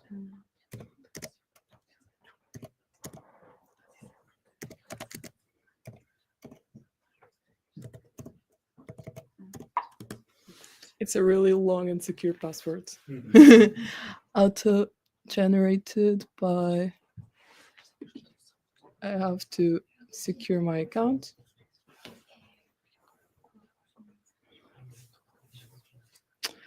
It's G29. I love security, but I also hate it. Yeah. It's it's a love-hate relationship because it never asks on my computer, and I know that it works on my computer is a common excuse for programmers, but now it's working. So I'm going to do a new notebook, and I like notebooks to program Python in the beginning because they're quite interactive. You can just write a single line of code, you can execute it, and you immediately see the results. So you can do all the things step by step. You don't have to write a whole Is script. this platform free or? Yeah, it's free. No limitation. No limitation. The only limitation you have with Google Colab is that they have GPUs for you to use. Some models are really resource intensive, and you need GPUs for that. Google only charges for the GPU usage. If you don't need them, you are not charged. So that's really cool. So this cell is telling me in Portuguese, start programming. So I'm going to do that. And one of the first programs you'll ever write in any programming language is a hello world type of print. And everyone that already programmed knows how, like, it's a toy example, but I'm going to do this a little bit differently. I don't want to be like everyone else. So I'm going to wish you all Happy Women's Day. So in Python, if you want to print a message, you actually can do it as the same way as you think that something is going to work. So in Python, I have a function called print, where I can put inside of a quotation mark any text that I want to show on the screen. So if I inside write Happy Women's Day, and I run this code, Python always takes a while in the first command that you execute because it's loading. But once it's done, it says Happy Women's Day. So exactly what we were expecting, but you can print messages, you can print anything you want. You can even print numbers, all type of numbers, all type of data structures that we are going to Sorry, learn. Margarida, we need to share this screen for the people that is watching at home. Em alternativa, partilhar separador. No, it's right there. Blue. Em alternativa, partilhar separador. Oh, sorry. Sorry. Everyone sees the button, but the person who needs to see it. But you can also print numbers. So I'm going to print today's day. That is the 8th. So if I run this, I also get printed exactly what I put inside my print function. But sometimes it's not practical to say, I want to print this and having it only there. Sometimes we like to give names to stuff so we can later reference people. Imagine that every time I want to call any of you, I had to describe you or say all things all over again. For it, we are given a name so we can be referenced quickly. And Python allows you to do that with something called variables. Variables are the same thing that you have in math. You can say x equals to 3, and every time you use x, you know x is holding the value of 3. So you can do exactly like that in Python, and I can say that instead of saying print me 8 as the day of today, I can write day is equal to 8. And if I execute this in Python, Python does this operation of saving this value, but is not printing anything because I didn't call explicitly the function print. So if I want to print the value of a variable, I can say print. And because I don't want to write text, I don't need the quotation marks, I can just say print the variable day. And this is going to print the value that the variable day has inside it. But the problem with this is that if I run this code tomorrow is no longer Women's Day, but my code will keep printing this message. So what I would like to do in Python is to do things only if certain conditions are met. For example, if I'm exactly on Women's Day. So if I want to check if this variable holds a specific value, I can say day, not equal to something, but double equal to something, so I can compare it. So when I do this kind of operation in Python and I print these results, I can see that Python gives me a new type of data, that is booleans. It says if this condition is either true or false. So if I want to do something only if this condition is met, I can say this easily in Python. I can switch my print for an if. I put a column at the end because it's Python grammar. You have to do things as Python wants it to be. And then I can just copy paste this Happy Women's Day message and I print it inside. What we do in Python is that if you want to do this only if this condition is met, you have to put this instruction one tab inside, like this. So if I run this condition, I can see that my program still says Happy Women's Day. And what if I change the value of my variable day? It's no longer 8, but 9. Imagine that I run this tomorrow. What I see is that if I copy-paste this code and try to run it again, if you want to create a new cell, you can just hover it and press New Code.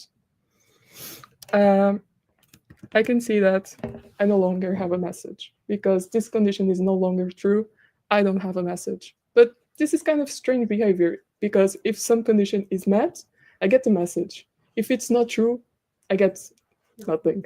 So what I want to do is I have an if statement, but if something doesn't exist, I want to do something else. So Python has a special keyword called else, that if the condition in the if statement is not met, I'm going to execute what's inside this block.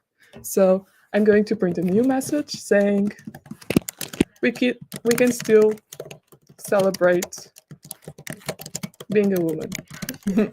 Sorry, man. So as we can see, we can still celebrate being a woman is now a message. But you don't have to be only on the day 8 for it to be Women's Day, because if I try this in April, it's no longer Women's Day. So I can define a new variable called month and save a string inside saying it's March. And now my condition has to be a little bit more complete, because I'm going to test if the day is 8, but I also want that the day is 8 and the month must be March. So I can write this easily in Python. It almost sounds like English, because Python is it has such an easy syntax that things feel natural in this language. So month has to be equal to March. And if this condition is true, I forgot my double equal. I can see that my message is still, we can still celebrate being a woman, because my day was still 9. But I find it really cumbersome always having to copy paste stuff, because I'm doing the same code all over again. And Python has a solution for this. This is called functions. The same way as you have it in math, where you define a function f and you say, oh, my function f takes an x as an input and returns me x squared as an output. I can do exactly the same thing as Python. So the definition for how we define a function in Python is that we use the keyword def, that it's short for definition. I give my function a name, check if Women's Day, Women's Day. I give it inputs. I need my day as an input, and I need my month as an input. And then I'm going to put a semicolon. So all I need to do right now is to copy paste this code inside the function. I have to make sure that everything that must be run inside a function is one tab inside, and everything that is supposed to run if this condition is true has to be one tab inside, and everything that must be run if the else condition is met must be one tab inside. So now, if I call this function by its name, the same way that you do in math, and I pass the inputs 8 and March, I would expect it to return Happy Women's Day. If I try it with something else, that it's not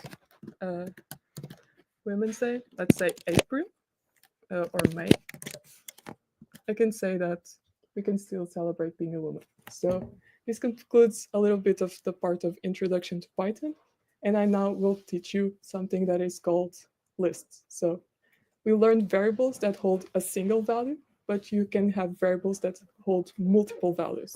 So imagine that I want to do an attendees list of everyone that attended this workshop.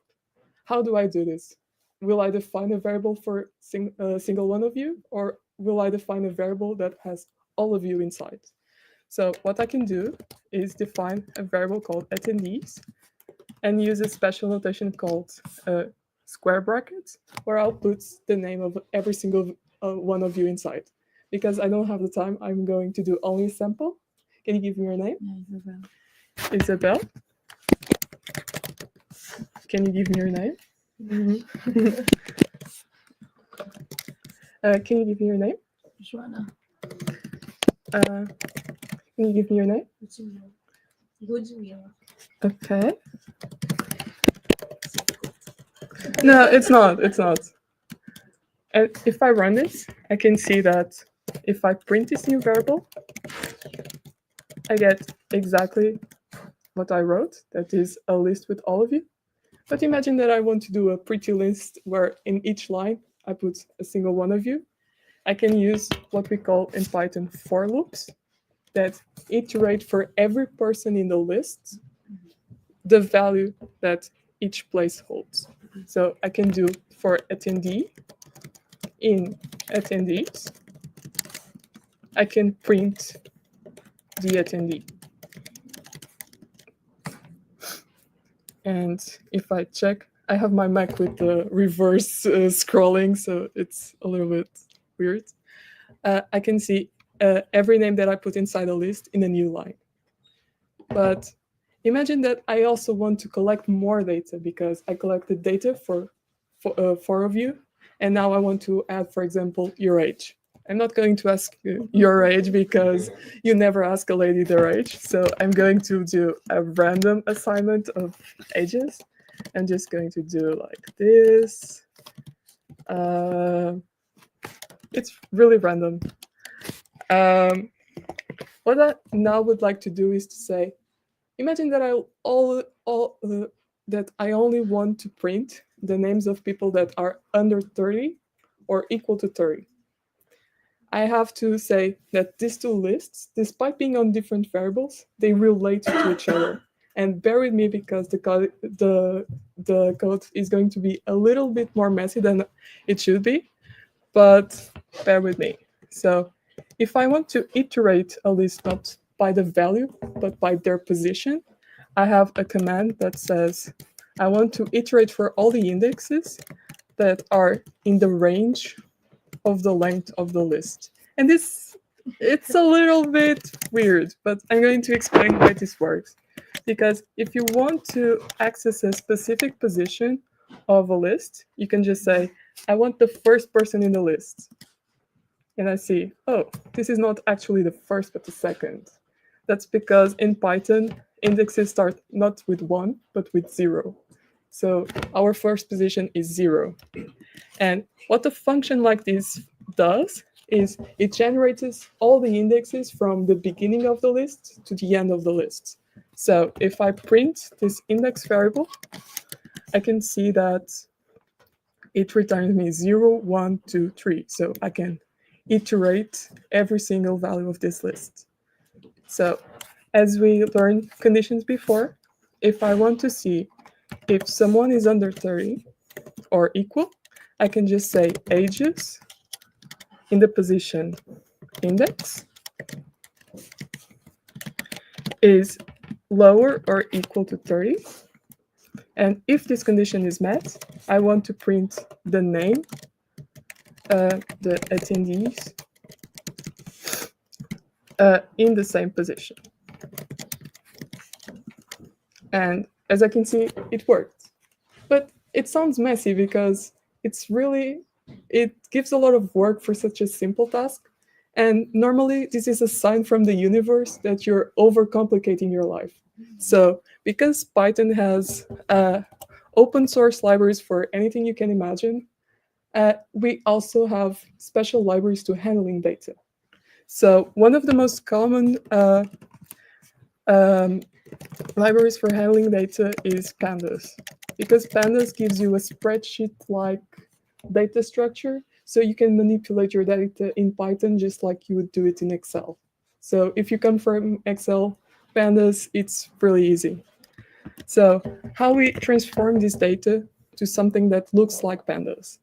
Pandas has a syntax where we just do PD, because we give it a little nickname so you don't have to write as much.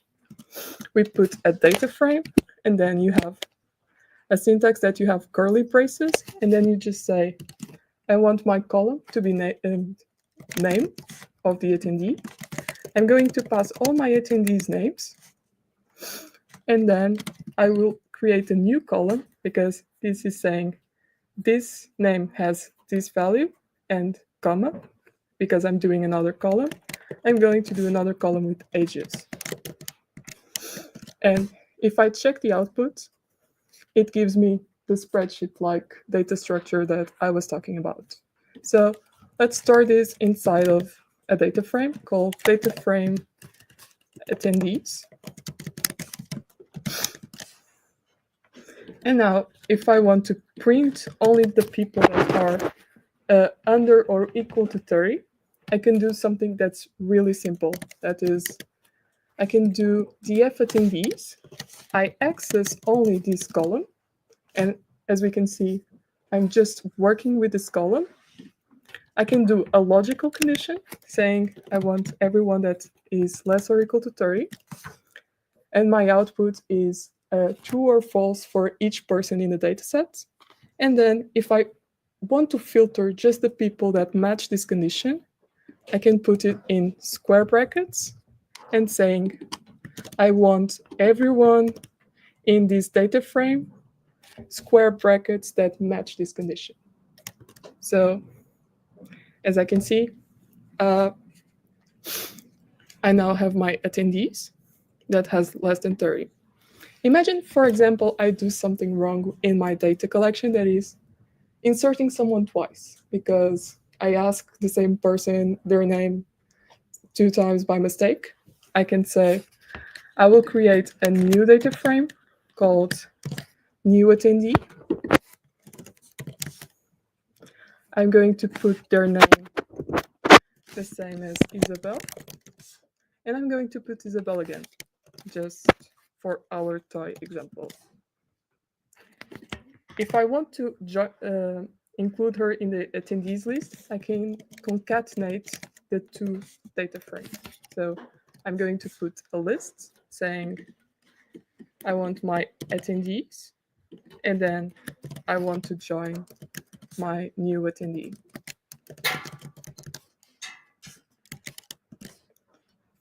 And as I can see, I now have Isabel twice.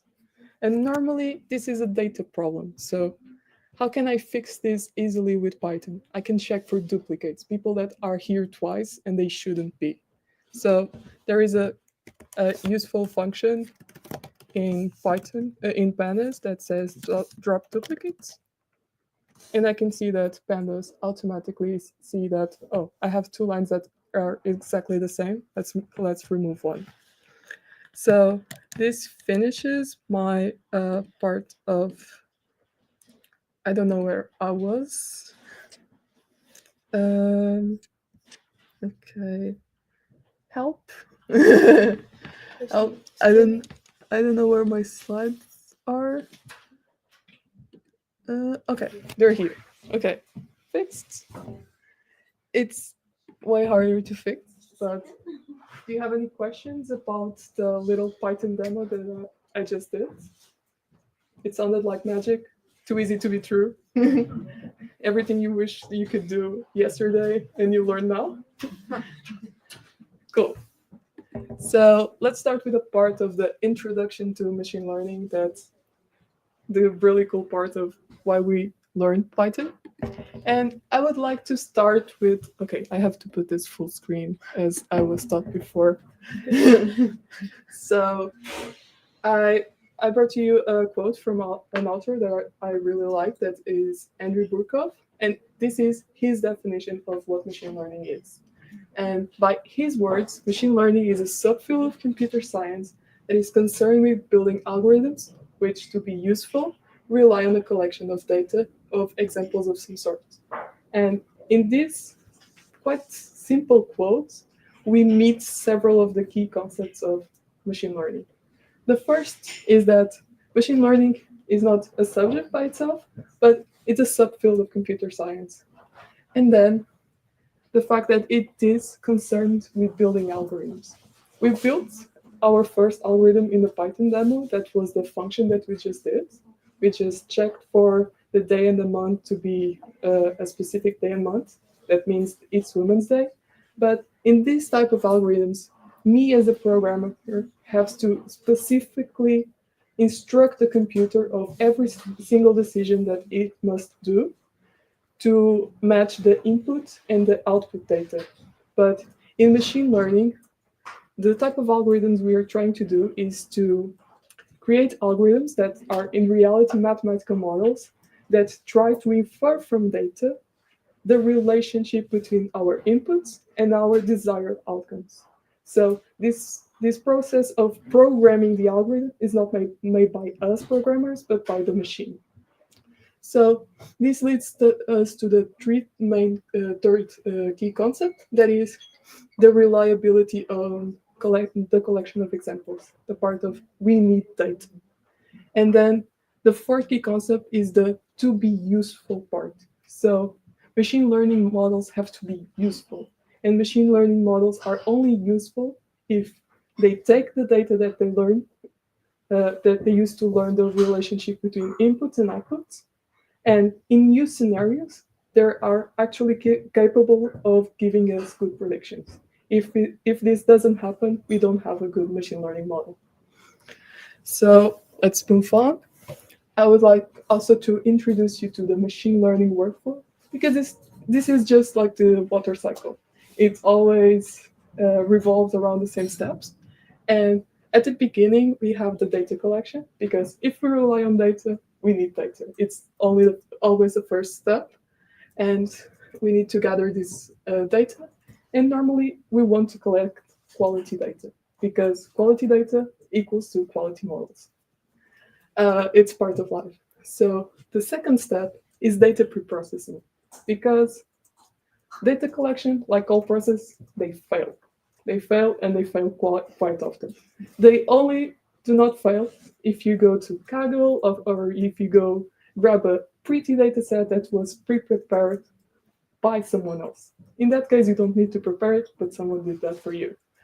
So, and sometimes your models are picky about data, because they need the data in a specific way.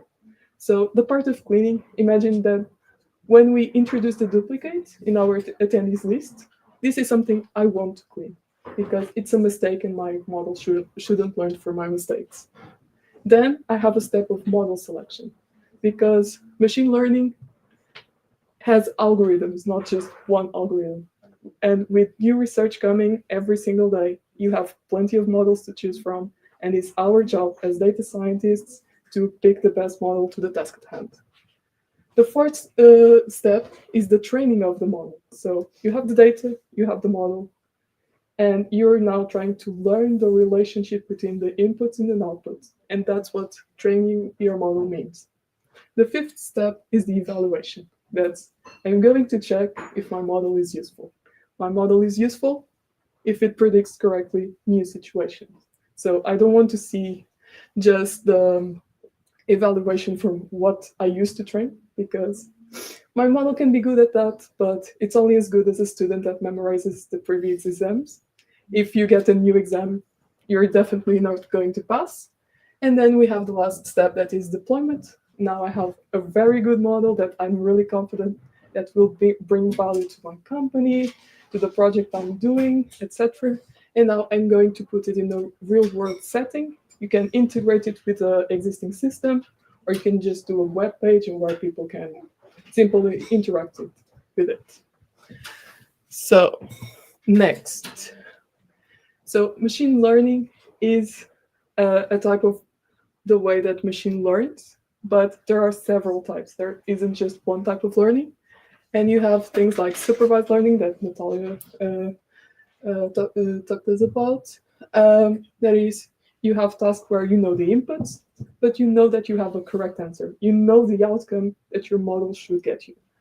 And then you have things like unsupervised learning, where you have inputs, but you don't have an expected outcome.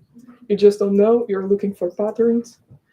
One good example I can give you about it is the work that I did in researching customer segmentation. You don't have a right, wrong, or more or less answer. You just know that some clients make sense to be together because they're really similar, and some clients are really different and make sense for them to be in different segments. So that's it about unsupervised learning. And you have semi-supervised learning, where you have plenty of data, but some of them is labeled, some of them isn't. And in the majority of time, the unlabeled data is way bigger than the labeled data. And why things like this happen? Because sometimes knowing the outcome, it's expensive. Sometimes if you're trying to know the outcome of a customer leaving your company, you can just go to the database, do some queries, and you know if the client is still active or not. If you're talking more about medical conditions, sometimes you have to rely on experts to look at a certain patient and say, I think that this patient has the disease, or this patient doesn't have the disease. And this process can be expensive and limits the quantity of data labeled that you have available. So some of the times what you do is you say, I train a model on my labeled data, I understand the relationship between the inputs and the outputs, and then I can use this model to try to predict what would happen in the cases that I don't know. So I can learn more data to build better models with it. And then we have the last one, that is reinforcement learning, is when an agent learns from feedback. What does this mean? Imagine the news that sometimes are published that say, oh, now we have an AI that knows how to play chess. How does an AI learns to play chess? Or more professional level chess, or beating even the best guy on the planet on learning chess. Me as a programmer, I don't know how to play chess at that level. So I cannot specifically tell the program how to do that. So what we end up doing is that we let the machine learning model learn as someone would learn how to play chess. It would interact with the board game. I will teach the agent, this is a good move, this is a bad move, winning the game is good, losing the game is bad. And my machine learning algorithm will try to adjust itself and try to learn the best policy on how to play chess by itself. And because AI engines have all of the time of the world, because they don't need to sleep, eat, or hanging out with friends, they can do this task much more efficiently. So for the machine learning model that we are going to build in this live demo, what I brought to you was decision trees. And why do I bring decision trees and not any other algorithm? Because they are intuitive and easy to learn. Sorry, I just have a question. I was thinking, you are saying you teach the model, right? Yeah. So how do you explain the model sometimes is cheating or something? Because I've read news that the model tries to circumvent the rules to achieve their goal. It's a job for you as the programmer of that artificial intelligence to say, you cannot do this move. Because if you don't specify all the possible rules or every single way that your AI agent might not be performing a valid move, you have to avoid that specifically and say you cannot move a pawn to the right or to the left. Or you get rewards or penalties. Yeah. Because it's an invalid move and not something that it's bad. It's just try to avoid the AI agent to do something it's not supposed to do. But normally it's our problem. We were too permissive in the first step. But in the chess game, it's more easy to identify these things than in the real world programs, where sometimes it's a bias or racism move or things like that. It is our job at the end of the day to protect our systems from being abused. But why did I brought you decision trees? Because they're intuitive and you might have learned them either in school or you think that they resemble your thought process. Imagine someone that, okay, I have to remove this. No, thank you. Imagine someone is looking for a job and this might be their thought process. I want a job that pays well, that is close to home, and allows me to do remote works so I can have more flexibility in my life. And I can say, if all these conditions are met, I'm going to accept. If any of them is not met, I'm going to decline. So, but this is your intuition. How can I actually learn a decision tree from data? What we will try to do is that I can collect a data set where I offer job offers to a bunch of people and I collect a sample of these 3 variables, for example. And what I will do is try to do leaves, such as they are here, where at each leaf, I decide if it's more likely that the person accepts or declines the offer. And this algorithm works a little bit like this. We search through all the features that we have available. We try to make every single split possible inside of the variable. For example, here I have salary range larger than 50,000, but I can have different thresholds, 10,000, 20,000, 30,000, even 50,000. And I try to determine the split that best separates my outcome. So my idea is to isolate people that have a certain behavior in a certain part of the tree. So I can decide that majority of people that end up here will decline. So my model will say people who have this behavior will decline. And every time that we do a split like this, we end up with 2 leaves like this. But what we can do is we can recursively try to pick the best attribute that separates out your outcome until you meet what we call a stopping criteria that says our machine learning model is good enough, we don't want to split it anymore. So what conditions can make this stop? I can say, I don't want my tree to be any deeper than this. And I said, when I reach 3 levels of depth, I stop. I stop also in conditions where I make a perfect decision in a leaf, so I don't need it to split anymore. And I also can say that if I don't have a big enough sample here, I don't want to keep splitting. These are the main conditions why you don't want to split anymore. But I also decided to leave you with the second machine learning model because it feels so free. Because you have trees and then you have forests. So random forests are actually collections of trees. So what I built in the end of the day is that I make several samples of my original training data sets, and I can do replacement so they can have a little bit of overlap. And every single one of the trees is trying to build its own decision mechanism. And then all of the trees in the forest vote, do like a democracy, trying to elect the decision that they must do majority voting. And I say that my final prediction is not the prediction of a single tree, but a democracy of the votings. And with this, I ended up my quick introduction to machine learning. Do you have any questions? Or do you want to live code? No pressure.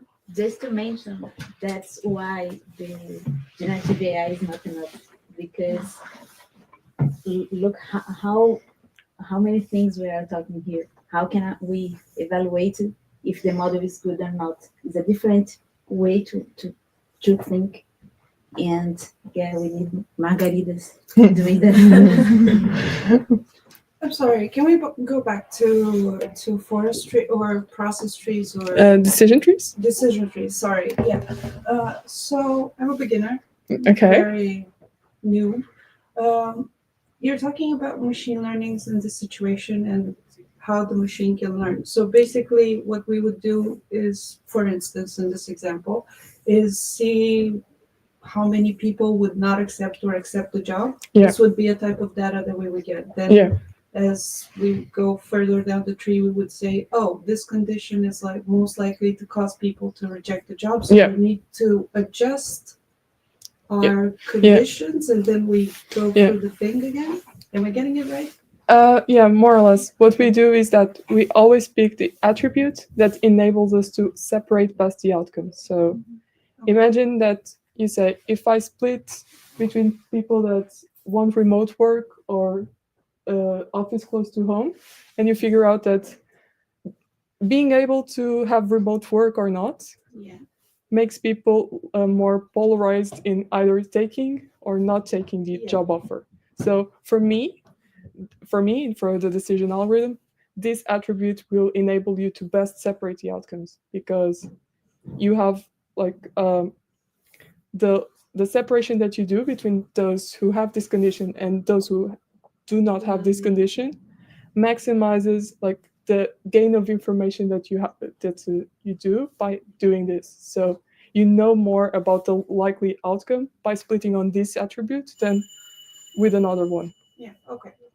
Okay. If you want to know more, I have a book recommendation at the end. That is a 100-page book introducing you to machine learning. So we posted to that. So let's build our first machine learning model with Colab. And firstly, I would like to introduce you to... I'm sorry, before you continue, may I have just one little tiny suggestion? Yeah. Would you be able to move away? To switch positions with the laptop or something? Because you're right in the middle of the place. Only if you can. Do you need help? No. It's better this way? Yeah. Okay. Thank you. That's a lot better. Yeah. So I'm going to introduce you the dataset that I chose for us to do our first machine learning model. And we are trying to assess what is your risk level in maternity, given some 6 medical factors such as age, blood pressure, blood sugar, body temperature, and a heart rate. So let's go back to Colab and try to change the screen. Oh, you're seeing the screen. Okay, cool. Technology is on my side now. My first machine learning model. So the first step is to collect data. So where I can find this data? Google it.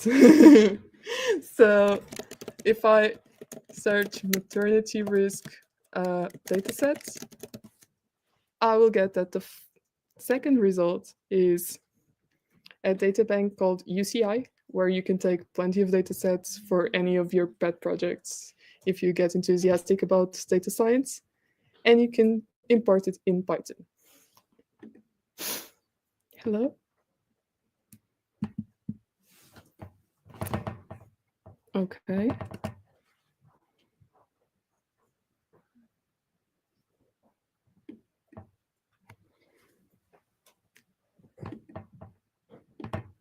Okay, it was just slow. So it's telling us that if you want to import this dataset, we first have to install a package, because sometimes Python packages are not installed by default and you have to install them manually. So I'm just going to paste this command, and it's going to do a little bit of output saying it's collecting, it's downloading, it's installing, and now successfully installed. That's the part that matters. So now I'm going to copy paste the second piece of code. What is that website you are taking data from? UCI. Did you get it? Yes. Okay.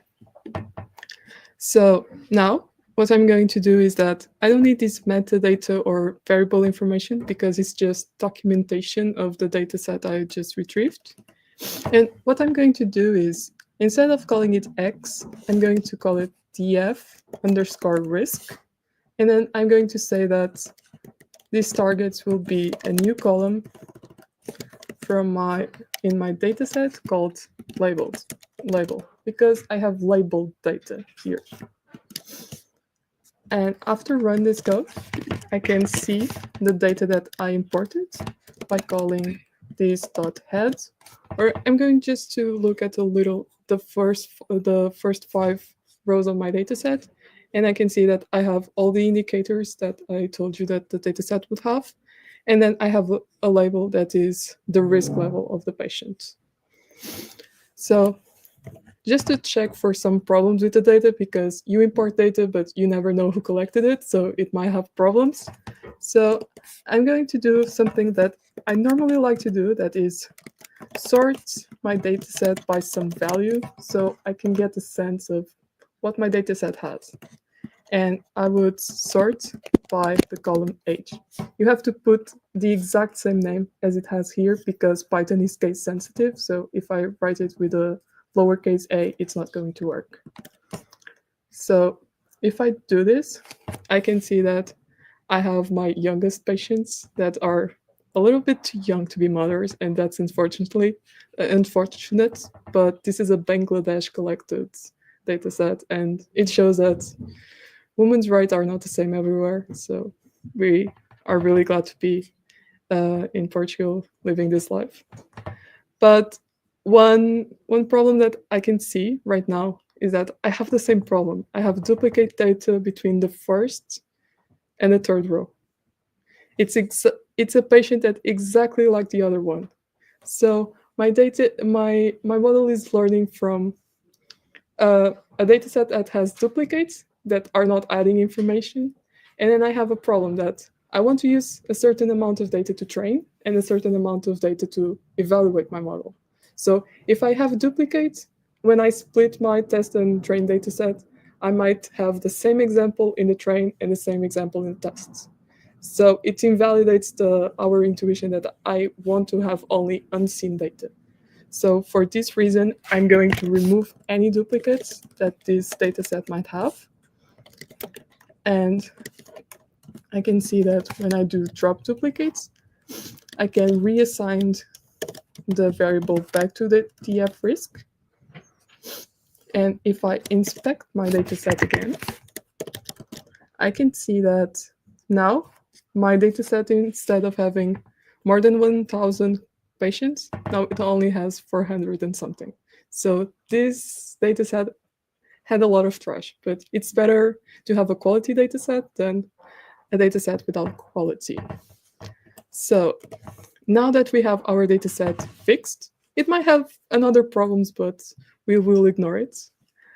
I can say that I want to have a variable called x that are my inputs, and I want all my inputs from the data set, except I'm going to drop some columns that I don't need as inputs that are the label. But first I need to save my label as my variable y. Why not doing it reverse? Because if I'm doing it reverse, I drop it first, then I can use it. So, but it's the same. Because I'm reassigning it to a new variable. And now I have my data set. Now what I want to do is to split my data. I want to use some for train and some for tests. So I'm going to import a function from a popular library called sklearn that has plenty of implementations of some machine learning models. And I want to use a function from a subfolder inside it that is called train test split, and does exactly what you were expecting it to be. And what I will do is use this function, pass my x, my y, saying that I want my test size to be about 30% of the original data set, and I want to have a stratification, stratify my y, so I have exactly the same distribution of risk level in both my train and test set, so it doesn't get unbalanced fast in relation to the original population. And I will receive 4 outputs from this function: my x for the train, my x for the test, my outcomes for the train. Can I ask you something? Yeah. Oh. Why do you prefer the train test split instead of cross-validation? Cross-validation is something that we do afterwards, but you always have to train test split your data. What cross-validation enables us to do is that models have parameters that adjust for themselves, the internal ones, but you also have hyperparameters that are parameters defined by the data scientist. And normally you use cross-validation as a way of testing several bits of your trained data set with another data set that you will save that is called a validation set. Mm-hmm. And you will test for that train and validation set what are the best hyperparameters, but it's something that you do afterward or to best pick your model parameters. But you will always have to do the train test split. Okay. So when I do this, I will get my data for train and my data for test. And now what I can do is to import my model. That is a decision tree classifier. And what I can do is to initialize this model. And I would like to say that I want my depth to be not that deep. And I want my criterion to be like the entropy. Entropy is normally a good metric for you to say, I'm doing a good split. So if I train my classifier, I have to call a function called fit, where I fit my training data to the model, so it adjusts its internal parameters.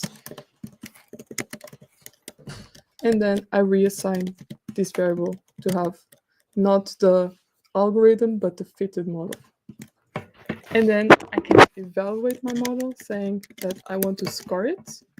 And I can score it both with the train dataset, so I can have a sense of how good was the model in something that it already seen. And what this means is that for all the patients that I got right with my model, divided by all the patients that I got 73% right. This is what the score means. And it's pretty good for a simple model. But moment of truth, we're going to test it with unseen data.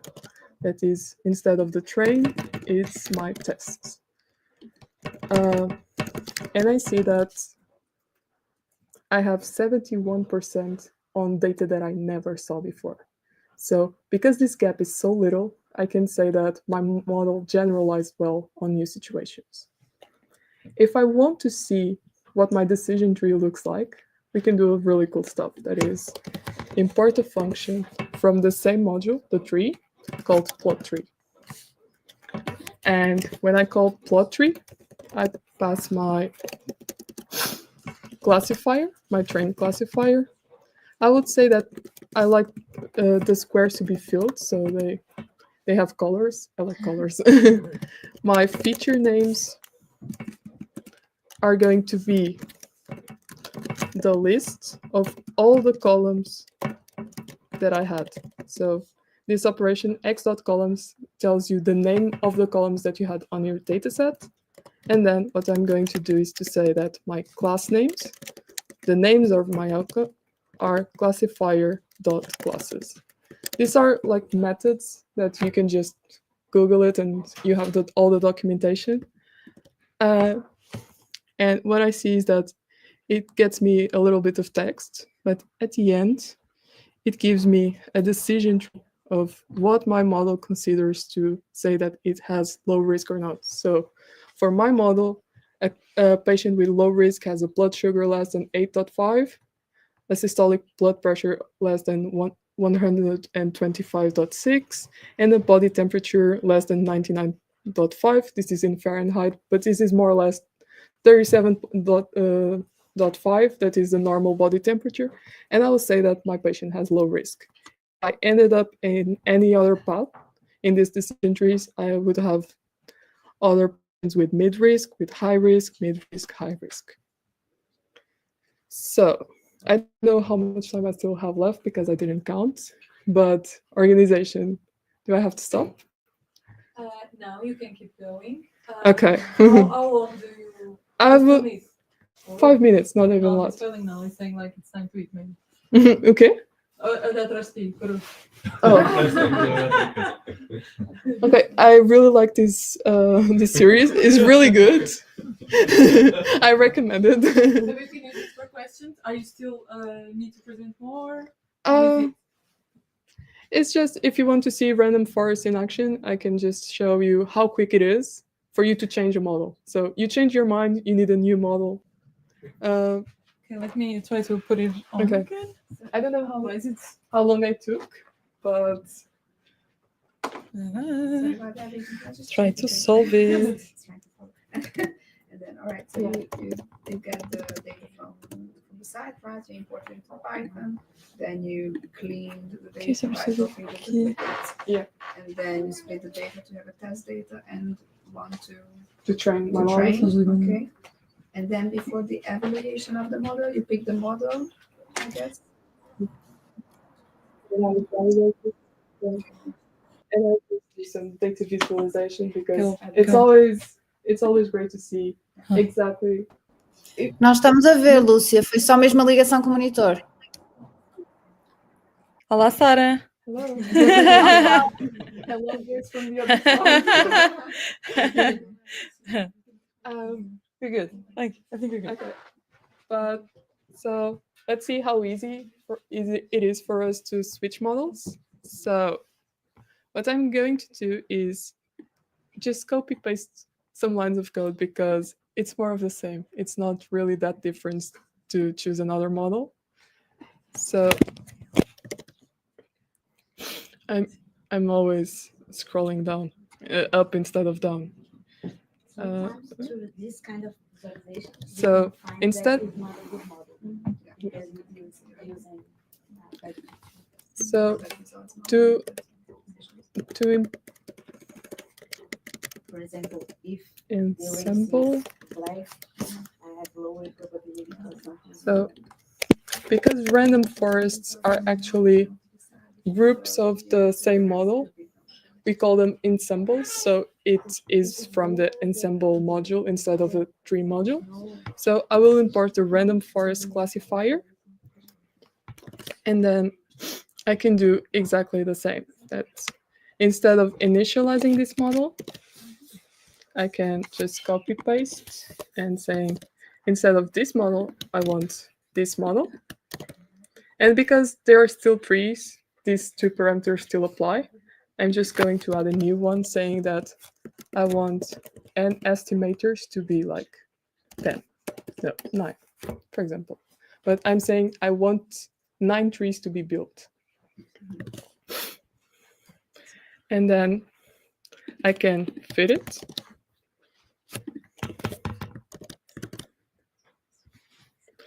And then I can score it. Same as before. But I'm applying a different kind of model. But the workflow, it's almost the same. And in terms of scores, when you receive the scores, what is a good one? That they are close to each other, or they're close to each other, so I can see that my model is generalizing well. But what I can see is that by chance my random forest is performing worse than my random forest. But this is normally by chance, and I'm going to show you that sometimes it's just random luck, because machine learning models depend a lot on randomness. So if I do something like this, that I tested this beforehand so I know it will work, I can just say that I want to import NumPy. That is also a library to manipulate data, the same as Pandas. But Pandas is more spreadsheet-like. NumPy is more like matrices. It's more low level than data frames. And what I can do with NumPy is saying that I want my random to have a seed. So if I have a seed, all of you that run exactly this code will have exactly the same results. So if I now say that this is in Portuguese, okay. Sorry, I program always in English, so I don't know the names of the buttons in Portuguese. But I can see that now.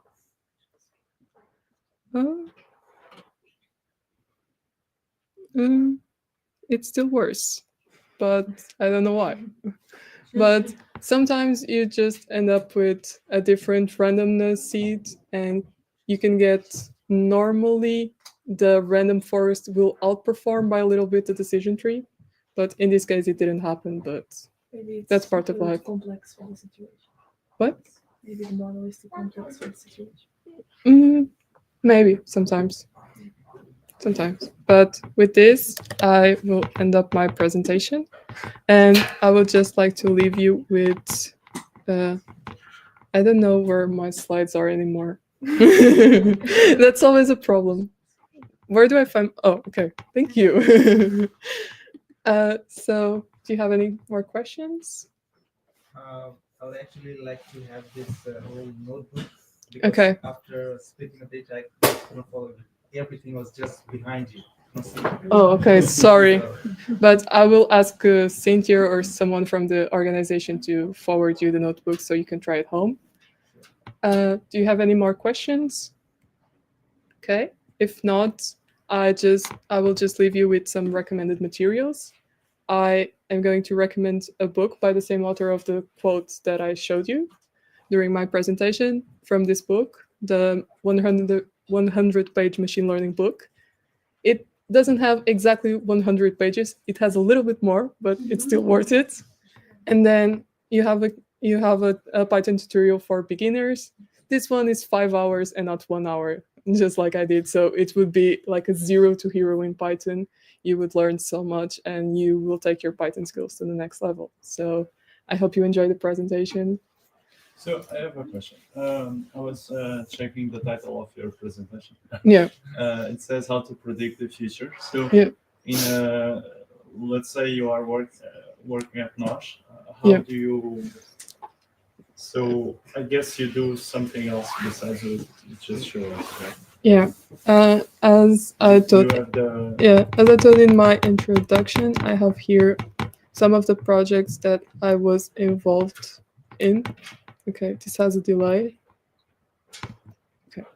sometimes technical people are not good with technical stuff. But I did 3 projects. So in one of them, you can say that, for example, the first one, where we detected clients with technical problems. In the past, unfortunately, some of our clients had technical problems. You had internet problems, you have TV problems.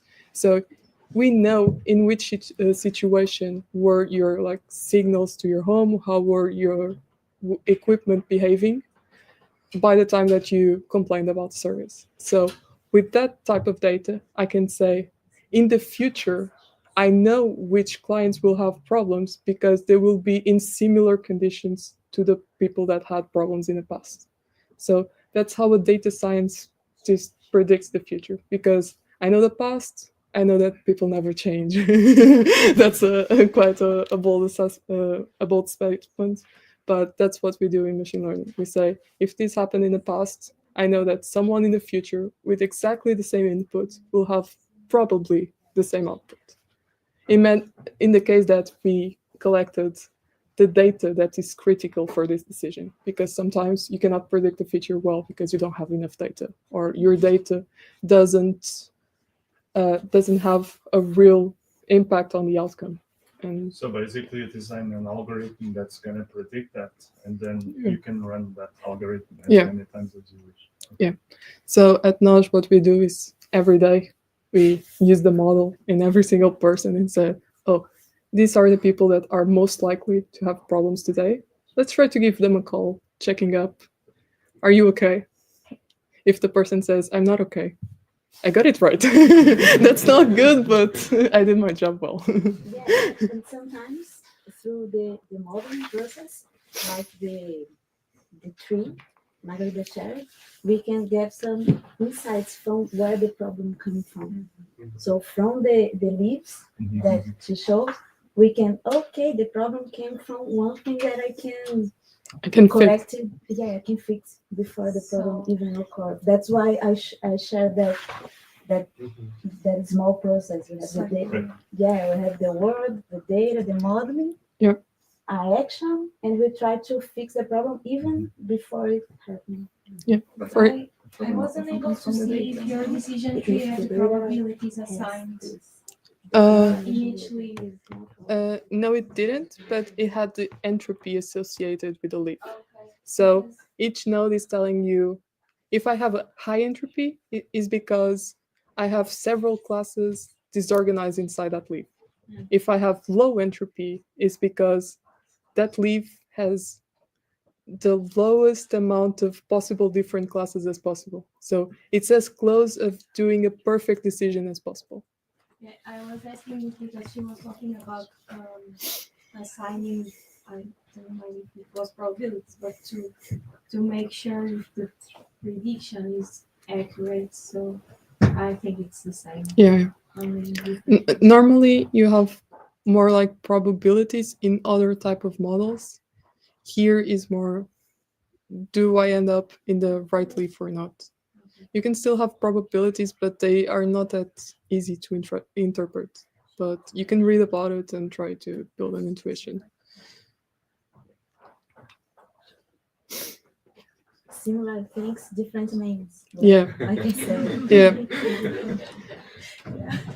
It's quite challenging because this is like a Babel tower where everyone speaks a different language because the gods were too upset that now we ended up building a tower to the sky, and now we don't speak the same language to make everything more difficult. So I hope you enjoyed the presentation, and let's keep going. Thank you. Okay. Why does it look like this? It's Inception. It's Inception, yeah. Oh, because you stopped presenting, I guess. No? What did I do? Sorry. Am I live? I think I am. Okay.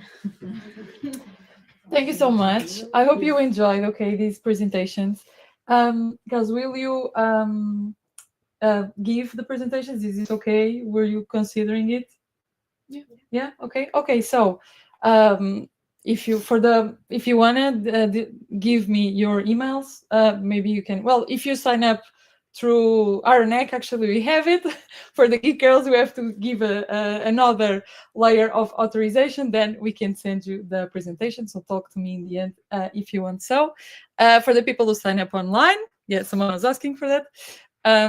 It's so weird. So okay, I don't know how to do this. Maybe I turn off this. This is weird. Okay, better. I don't know. I don't know if it's better or worse. Okay. So for the people who want the presentation, okay, it's still left. Okay, we will send you as well. You will receive this whole recording just by signing up for the event online. So don't worry, you all gonna get the material. I'm very happy to know that everyone enjoyed so much and that you wanted to see the end of Margarida's presentation, even though we have all this amazing food in the background waiting for you. We hope to get to know more during the networking, okay? So if you're looking for a new challenge in area of tech, we have many projects available. You can talk with Fernanda, she's in red, she's right here, or Sarah, she's sitting in the sofa, I guess. So you can ask her about it. We have many exciting projects related to these areas and not only. So feel free. And apart from that, follow us on social media, KWAN Community, KWAN Community. We don't have anything written here, but well, the shirts. Thank you. Yeah, the shirts, the community missing. So we'd like to be in contact with all of you. We'd like to see you again. We have many more events like this upcoming. So yeah, that's it. Enjoy. KWAN, and it's community. Yeah. Yeah, you should say the t-shirt, right? I could just yeah. That's a great idea. That's a great idea. And so yeah, I think we can finish. If you don't have any other questions, please enjoy. I remember just another thing. We have taken another picture, sorry. Sorry, without the chairs. So maybe this time we'll try to take it there. Yeah, without the chairs. And see if we can have like a lovely Women's Day picture, okay? Thank you so much. For the people at home, thank you as well. If you don't have any more questions, then I think we're gonna end it up the session, and I hope to see you soon and to connect with all of you through our social media. And that's it. See you next time.